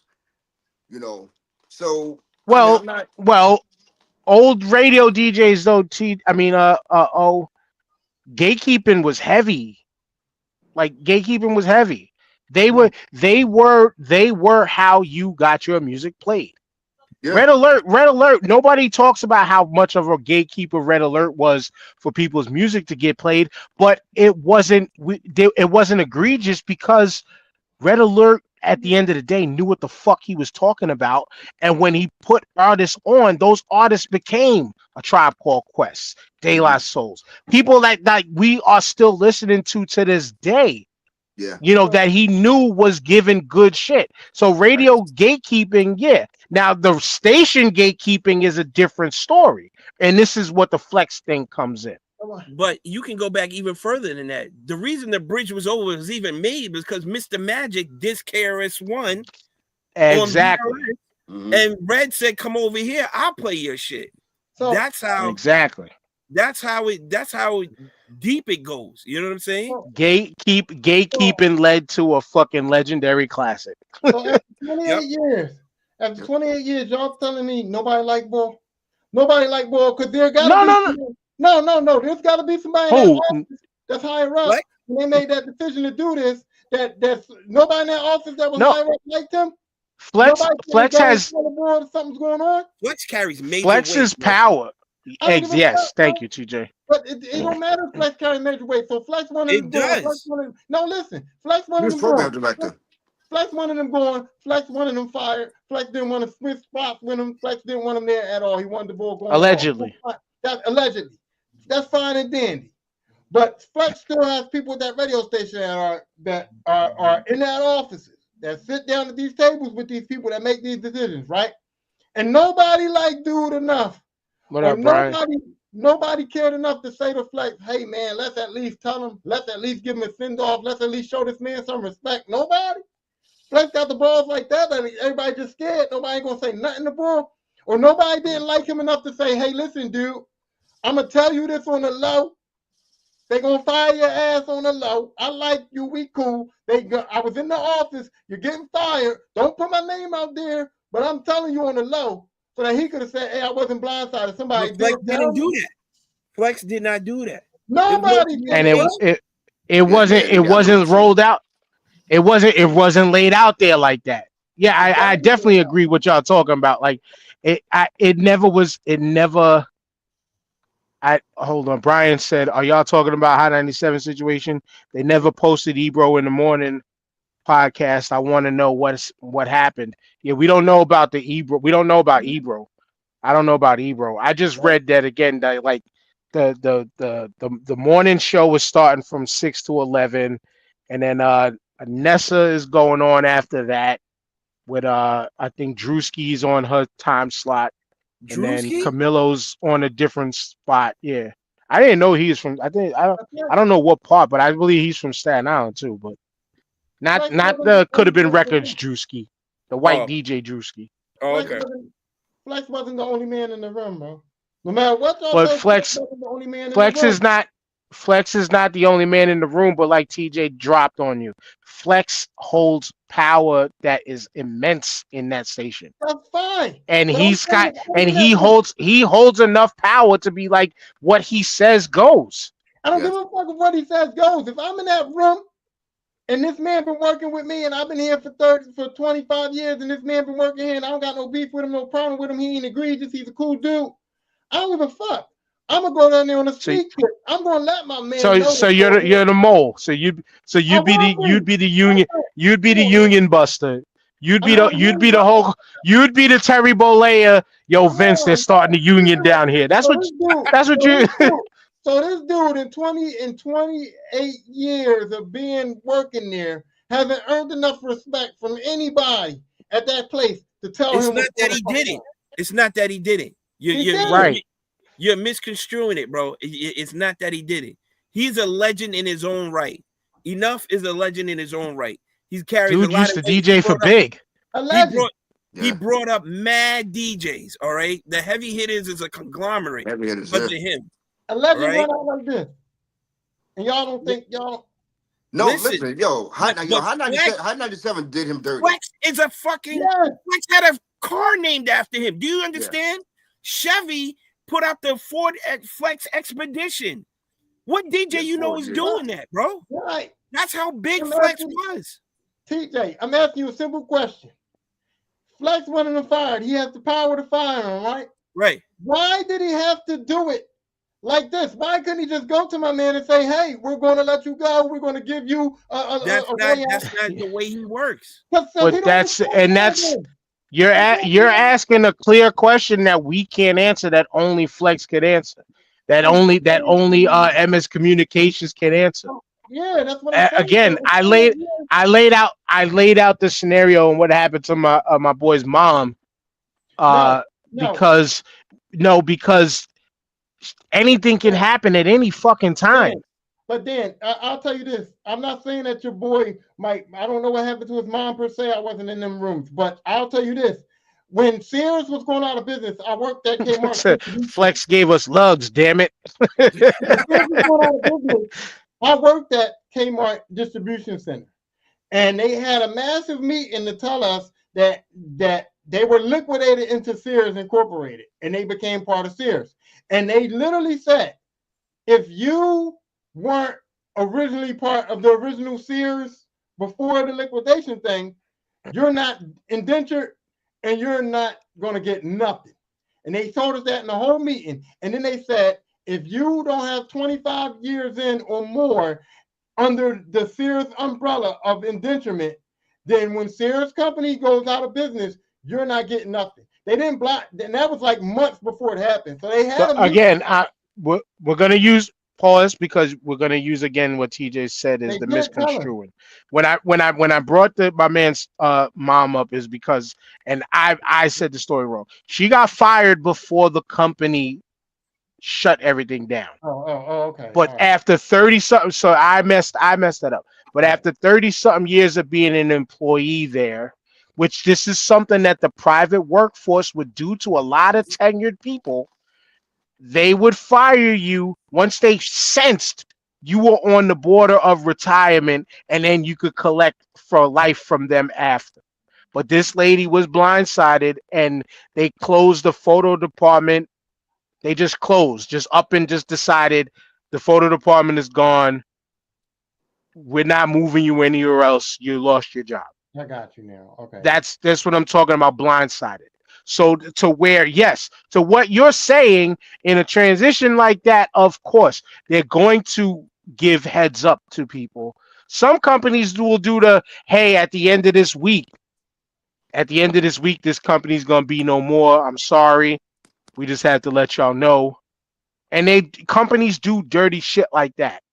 But they also do dirty shit like this to employees who can be there, who've been there forever. And then it's like, and the only explanation is, we're making some changes. They'll simply say some bullshit like, we're making cutbacks. You got to go. Don't give you no answers, no explanations to the cutbacks. Don't give you no answers, explanations to the changes. None of that. But it's alleged within this one that Flex had a tantrum about some shit, and then they moved, and enough was on the chopping block. And this is where shit feels foul. Like, and again, as the lone DJ here, Flex is an inspiration to as coming up, he was an inspiration to a person like myself. Hearing him on the radio, hearing other people like him on the radio was just like, yo, I could do that one day. I could be that kind of person. I could DJ like this guy one day, but not on what the alleged scumbaggery that's going on, or what it feels like. And again, it's like, it's like, yes, we understand, like O mentioned before, young man's game, the music is changing. As a DJ, if you don't evolve with the music, depending on the lane that you're choosing to be in, then eventually you're going to go. Now, that's not saying that Enough wasn't that guy, because Enough played everything. Enough played everything. Yeah, this could be a situation of also, we never looked at it in this perspective. Enough garners this much amount of money, but we're paying Drewski, Camilo, and all these other guys this much money. So we can get the same level of work out of these guys instead of carrying the big work and carrying the big purse strings. We don't know. This is all speculation talk, but this shit happens. Flex made Hot 97 a lot of money. All of y'all points are valid. I'm just trying to get to the point where we're sitting in a room and Flex is saying, hey, I want him fired, or he's getting fired, and we've already made that decision. And the decision to just totally disrespect his whole career and totally disrespect this dude was made in that room. And I'm saying that nobody couldn't say, hey, Flex, yeah, we're going to fire him. He's not keeping his job. Yeah, the money is not going to be right, or whatever the case may be, for whatever reason. Nobody couldn't come to reason to say, hey, Flex, man, we should at least tell him, or we should at least let him do a farewell thing. We should at least show him. It seems they did him dirty. It seemed like they did him dirty. Right. Yeah, and why would they do that? Why would Flex say no to something like that? That's what. Yeah, we were all questioning that. We agree. I think we agree with you. We're all kind of questioning that. We were all kind of questioning that. So my logic tells me, based on that, that Flex and a couple of other people in them higher up office rooms didn't fuck with Ball for real. And that's how you cannot say that. Again, to think in your logic of, again, somebody being the mole, this is where I think the mole was the person who told him, yeah, Flex was having a fit and he's the reason why you're gone. So it sounds like somebody was defending Enough in there. Flex was like, possibly. That. Flex was like, right. That. Or I'm out, or whatever, or you can leave too. And it was like, hey, right. You ain't fucking up my check. Which to keep it honest, like if it was it's either this or I'm out, and Funkmaster Flex was the chopping block, most of New York probably would have been like, yes, finally this nigga's gone. We can hear the music now instead of 800 bombs. You didn't see the memes said he was retiring? The memes were, we finally get music back. You know what I'm saying? We finally get to hear the whole song. There was millions of tweets and IG posts saying, thank God, respect to Flex and all what he's done for New York City and New York hip hop and bringing artists in and breaking artists. Nobody was dissing Flex. They were just saying, God damn, we can hear a whole song now. You know without the bombs dropping. Yeah. But I mean, I guess we wouldn't be having this conversation if Enough didn't have that conversation on TMZ. That quick little interview. No. I don't think we're having this conversation if Flex laid it out like he was retiring instead of moving time slots. And that's why I laid it out the way I did, because originally we was going to be talking about hate him or love him. Flex deserves his motherfucking flowers. Yes, he does. That's where the conversation originally was supposed to be set. Yes. But then when all this shit comes out, it hard subject to change. Hard subject to change. And that's why the title became what it was. because this guy decided to fucking do what he did, allegedly. And we can only say alleged because we aren't in them rooms to know 100%. And now Hot 97 is different. Now, this is coming from a person who I don't even tune into Hot 97 really anymore anyway. You know, the one time of the year that Hot 97 to me is worth tuning into is always during that Christmas break or Christmas night when it's Flex, Red Alert, Chuck Chill Out, all the OGs is going, but it's all the OG veterans come cross stations and just have fun. Agreed. I listen to Ebro. That's it, man. Ebro and Rosenberg, because I like Rosenberg. Listen, they took a hit when rest in peace, Mr. C passed away. That was a big loss for them. No, Mr. C was already gone. Oh, Mr. C, Mr. C got fired. Mr. C got fired after the transitional championship conversation. Rest in peace. Rest easy to the finisher. But he was on when 94.7 came out. That's right. Mr. C was the big name. He was the big name DJ over there. Hot 97 would have turned back to Shot 97 again if they did that to me. I'm sorry. 28 years.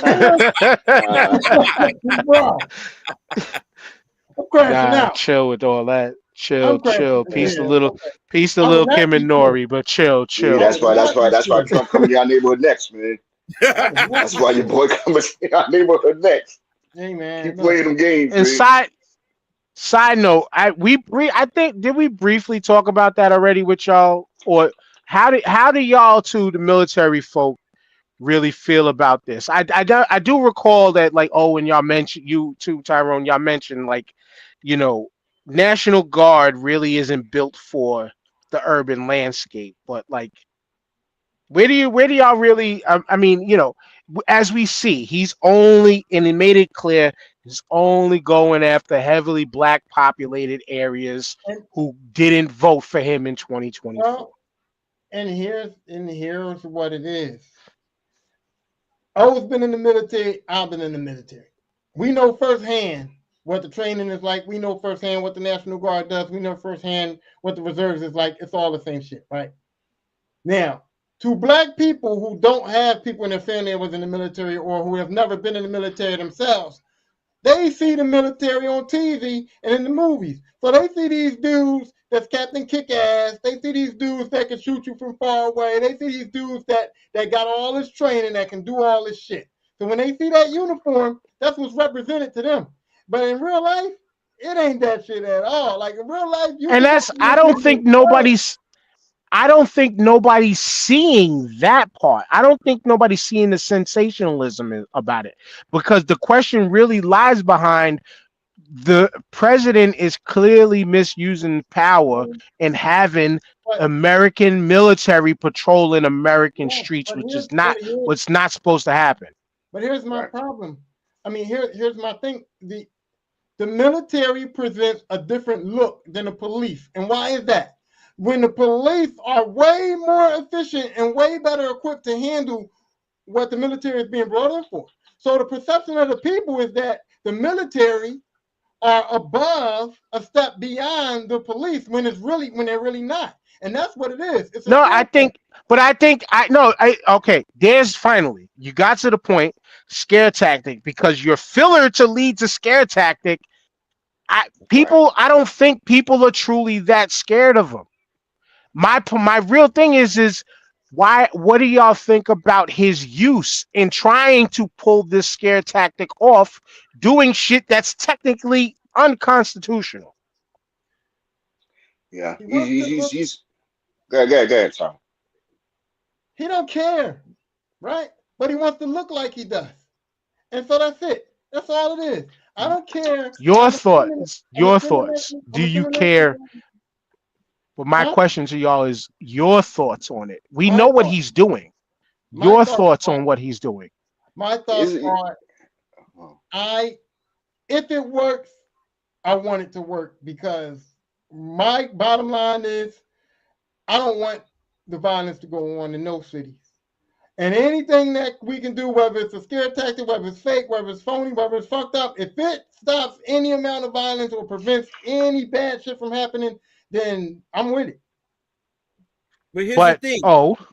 So the same thing. The same thing. To your question, just to add on, I think TJ was about to mention, he's only doing it in the places who did not vote for him in mass. Yes. He's not doing it where the crime is the heaviest. Correct. And real quick, I'm gonna say something, and then I'm going to give my point. Technically, I mean, I nobody here said it, and you're not really hearing it on television that much. He's pretty much defunded the police. Is this not defunding the police? If we're taking this out of the police's hands and having these people do this job, is defunding the police, right? Second, yes, we said off air. I don't see them going to Third Ward doing this, in Texas. Like, we don't see them going to Louisiana doing this, Listen, and these are the places that these are the places that's hard hit. For whatever reason, he has Chicago on his radar, he has DC on his radar, and what do these places have in common? New York, he's talking about. I mean, it's not that obvious. But I mean, it's very obvious. He's saying he's trying to cut down in these, but these guys are not in the projects. These guys are not in the worst neighborhoods, posted up, walking the beat, or none of that. So what are you talking about? You're getting the crime rate down. You're not scooping up all these hand-to-hand drug dealers off the street. We seen The Wire. They're not doing shit like that. Yeah, they're not doing shit. The mayor of Baltimore did what most people want. He put plans in place that has curbed a lot of the violence. Did it stop everything? No. You're never going to really, and I hate saying it like that, you're never going to really stop everything. But crime is down in a bad place like Baltimore. Crime has been down in Washington, D.C. He triggered this shit because the kid that went by Big Balls online, who was a Doge employee, got beat up. That's when he activated this shit. And then immediately started talking about all the cities with black mayors or with the heavy black population. But once again, and then, you give your opinion, he's not going to the places where the murder rates are the highest because they voted for him. Yeah. Also, he's doing the National Guard dirty. You heard that he's pulling them out. Like, for them to receive their full benefits, they have to be out for 30 or 30 days for them to receive full pay benefits, full health benefits. And he's rotating them out on day 29 and then sending them back in on day 31 to recycle it and do it all over again. Well, and as I learned, the bullshit that he's trying to pull off, he can only do it for 30 days. Right. So that's foul. But your point on him turning the military on us, you said you was going to say something and then get to your actual. That's what it was. That's what I was talking about. I was talking about there's places out in Texas and Louisiana, Mississippi. He's not hitting those places, And those are welfare states on top of that. Say again? They're welfare states on top of that. We pay them to operate. Except for Texas. No, Texas is a welfare state as well. Texas takes in more than it gives out. By a lot. I didn't know that. By a lot. Texas, as big as Texas is, they take in more government money than they pay out. Not surprised. Not surprised at all. California subsidizes Texas. California has we subsidize everybody else. Yeah. We subsidize everybody And else. they've been talks of they want to stop that. Like if this is the road we're going to take, we're not for it. Y'all know I've been saying this shit, man. Like, under this government, like first thing we should have did, besides the whole gerrymandering situation that everybody's going to try to start pulling off now. Shouts out to Gavin Newsom, whether you like him or not. He's actually going about it the right way, unlike Texas did. But this is where I think we should all start seceding. Like, fuck this. Or if not seceding, just be like, you know what? No, we're not paying our bill no more. Yes, that's no more money to you. Yeah, we no more money to you. Yes, that's the way you do it. California just says, nah, you're not getting any more money from us. New York says, you know what? You're not getting any more money from us. Good luck, Kentucky. Good luck, Tennessee. Good luck, Louisiana. Good luck, Mississippi. Good luck, Alabama. Good luck, and let them do that. And let them do that and watch Trump fire fucking missiles at us because of that. Because they know. Literally. They know the fucking country's purse strings would fucking deteriorate like that if us two states did that shit. Good luck with your big oil in Texas. Good luck. Good luck. Go get a Dak Prescott like contract from somebody. So I just wake up every day and go, okay, another day down. Time is dwindling, and I hope that we get to that time where this man's time is up and he hasn't executed anything to keep his time in. He might not survive the 4 years. He might not. I mean? Like, dude. And we're gonna wrap. We'll wrap on this shit because y'all see that the new rumor is he's already gone, and they've been weekend at burning in his ass right now, allegedly. Allegedly. Like people are pulling up that like places like TMZ and other websites and stuff are using pictures from like 2018, 2019 to show him in motion today. Now the videos that people are putting out, if you don't catch what the people that are putting these videos out now, they're not doing actual comparison shots, but they're trying to say like. But anyway, people are saying that he's gone right now. They're just not announcing it. Allegedly. That's wild. Allegedly. That's wild. They're covering that. Allegedly. This place will go crazy, bro. This place will go crazy. This place would go crazy to hide that the president has died. You can't. No, that's a secret too big to keep, bro. That's a secret too big to keep, bro. But they do shit like this for dictators. And I think it was food, or was it the other one? Dude, Doom had that skit where he said, "Get your guns." You better get your guns, boy, because if that happens, yeah. Listen, it's AI technology ain't that good. All right, it's good, but it ain't that good. You know what I'm saying? Nah, it seems to be working excellent. Rest in peace to the young kid who was having conversations with AI, and AI allegedly encouraged him to unalive himself. And the kid did it. Rest in peace, bro. That's all the parents' fault, man. I can't say it any other way. That's the parents' fault.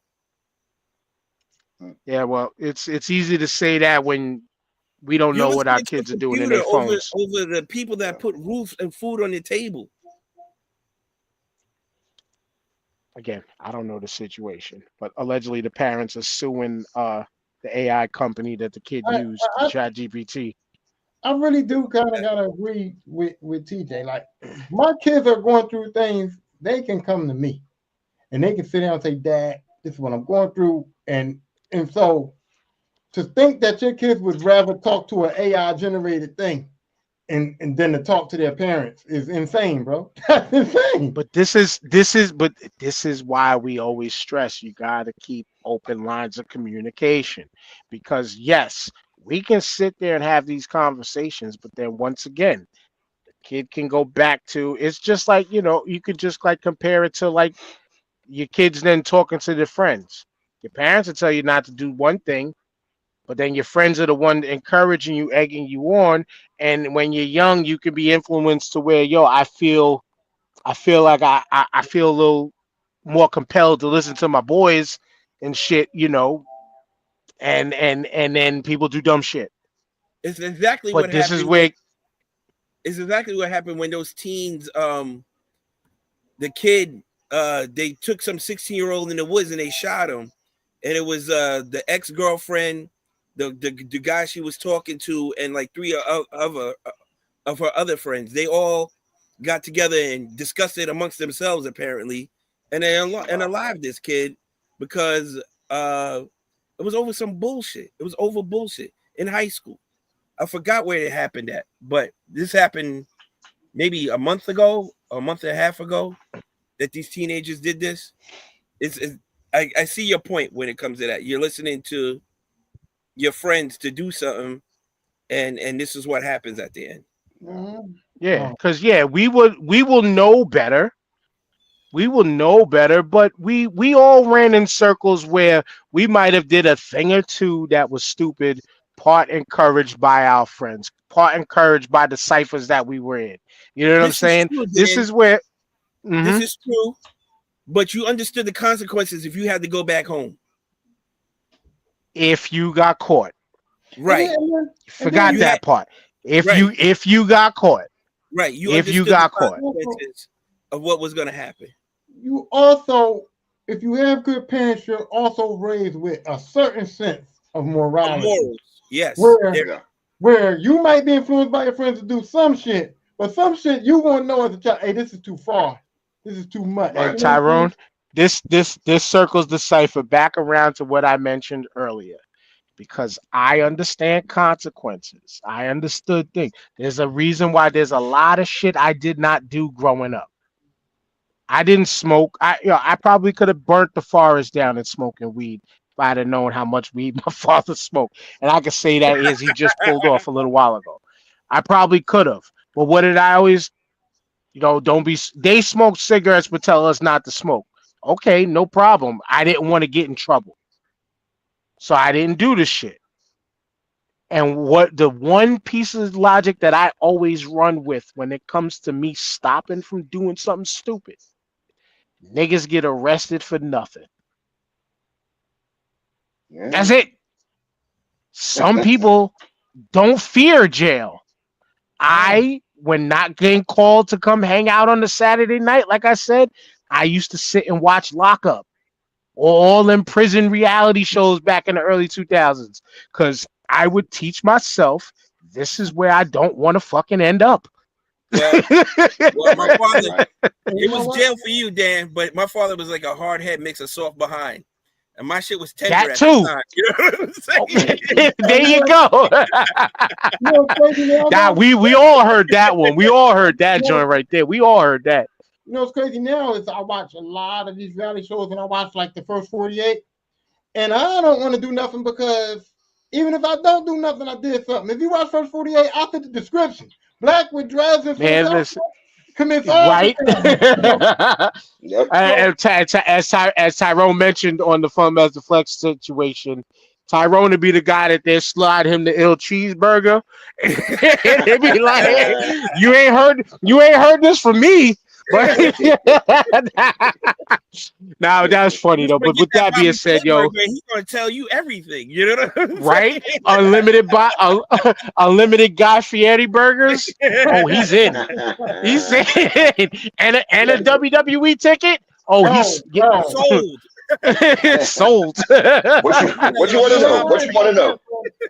Right. And on that note, y'all, this was hella fun. This was fun, yo. Oh, you know what to do. Sir. Yes, sir, man. Yo, great show, man. I enjoyed it, man. Shout out to the listeners.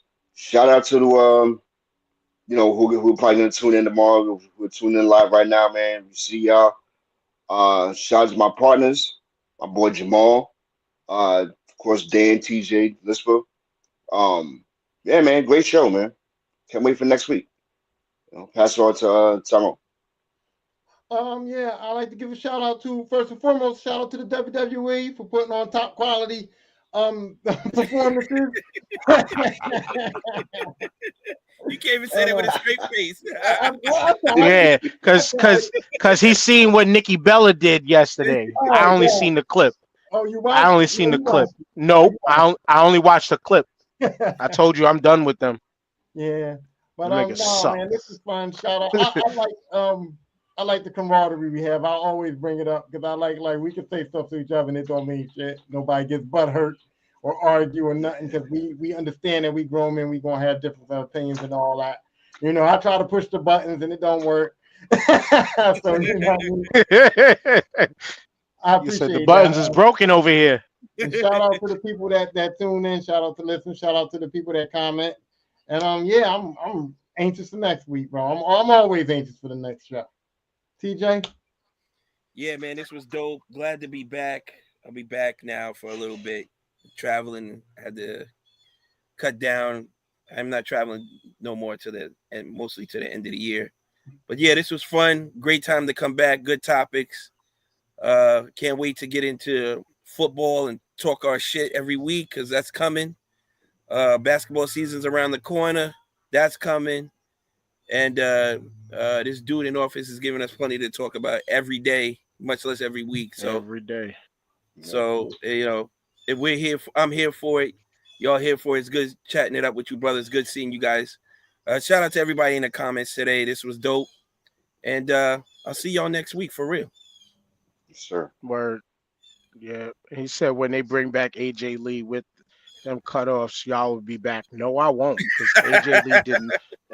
AJ Lee actually existed during the era when I wasn't checking into WWE because it was fucking ass. And don't talk about being back. I'm never leaving.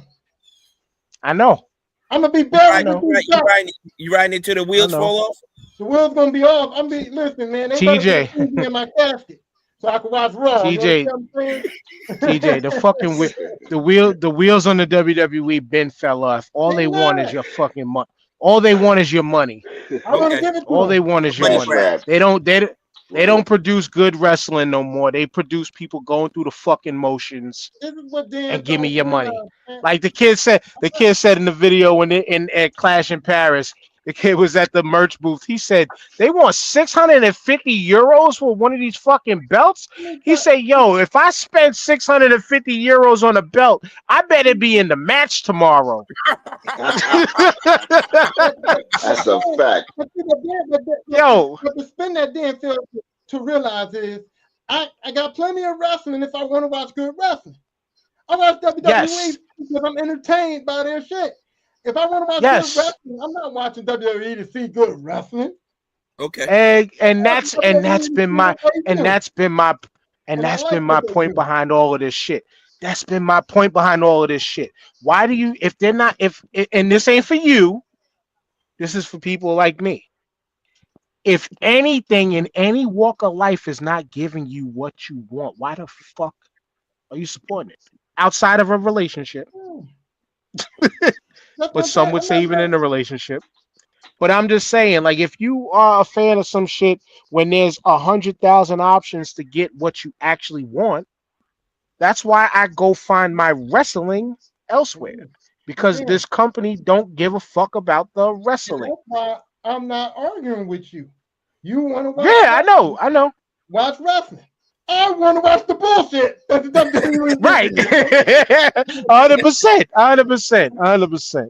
And with that being said, as always, 20% off your order at Hooks Rub, 10% off at Dubby.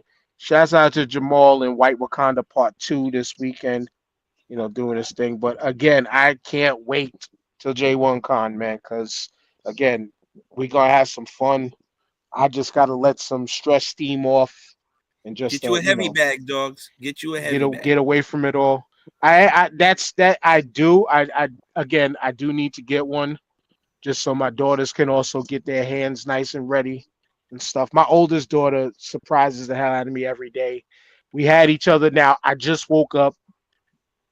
She tried to give me a hug, and then I tried to put her in one of them freaking headlocks that way you press your head against the thing.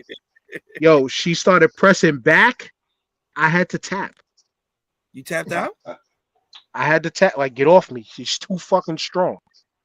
That's wild. Told me too much, but this is why this girl's scholarship shot put her for CSI. So, and just to know, this ain't gonna be exciting, y'all. But I am on the horn with Thought Squad, trying to get her to make a return to J1 Con too.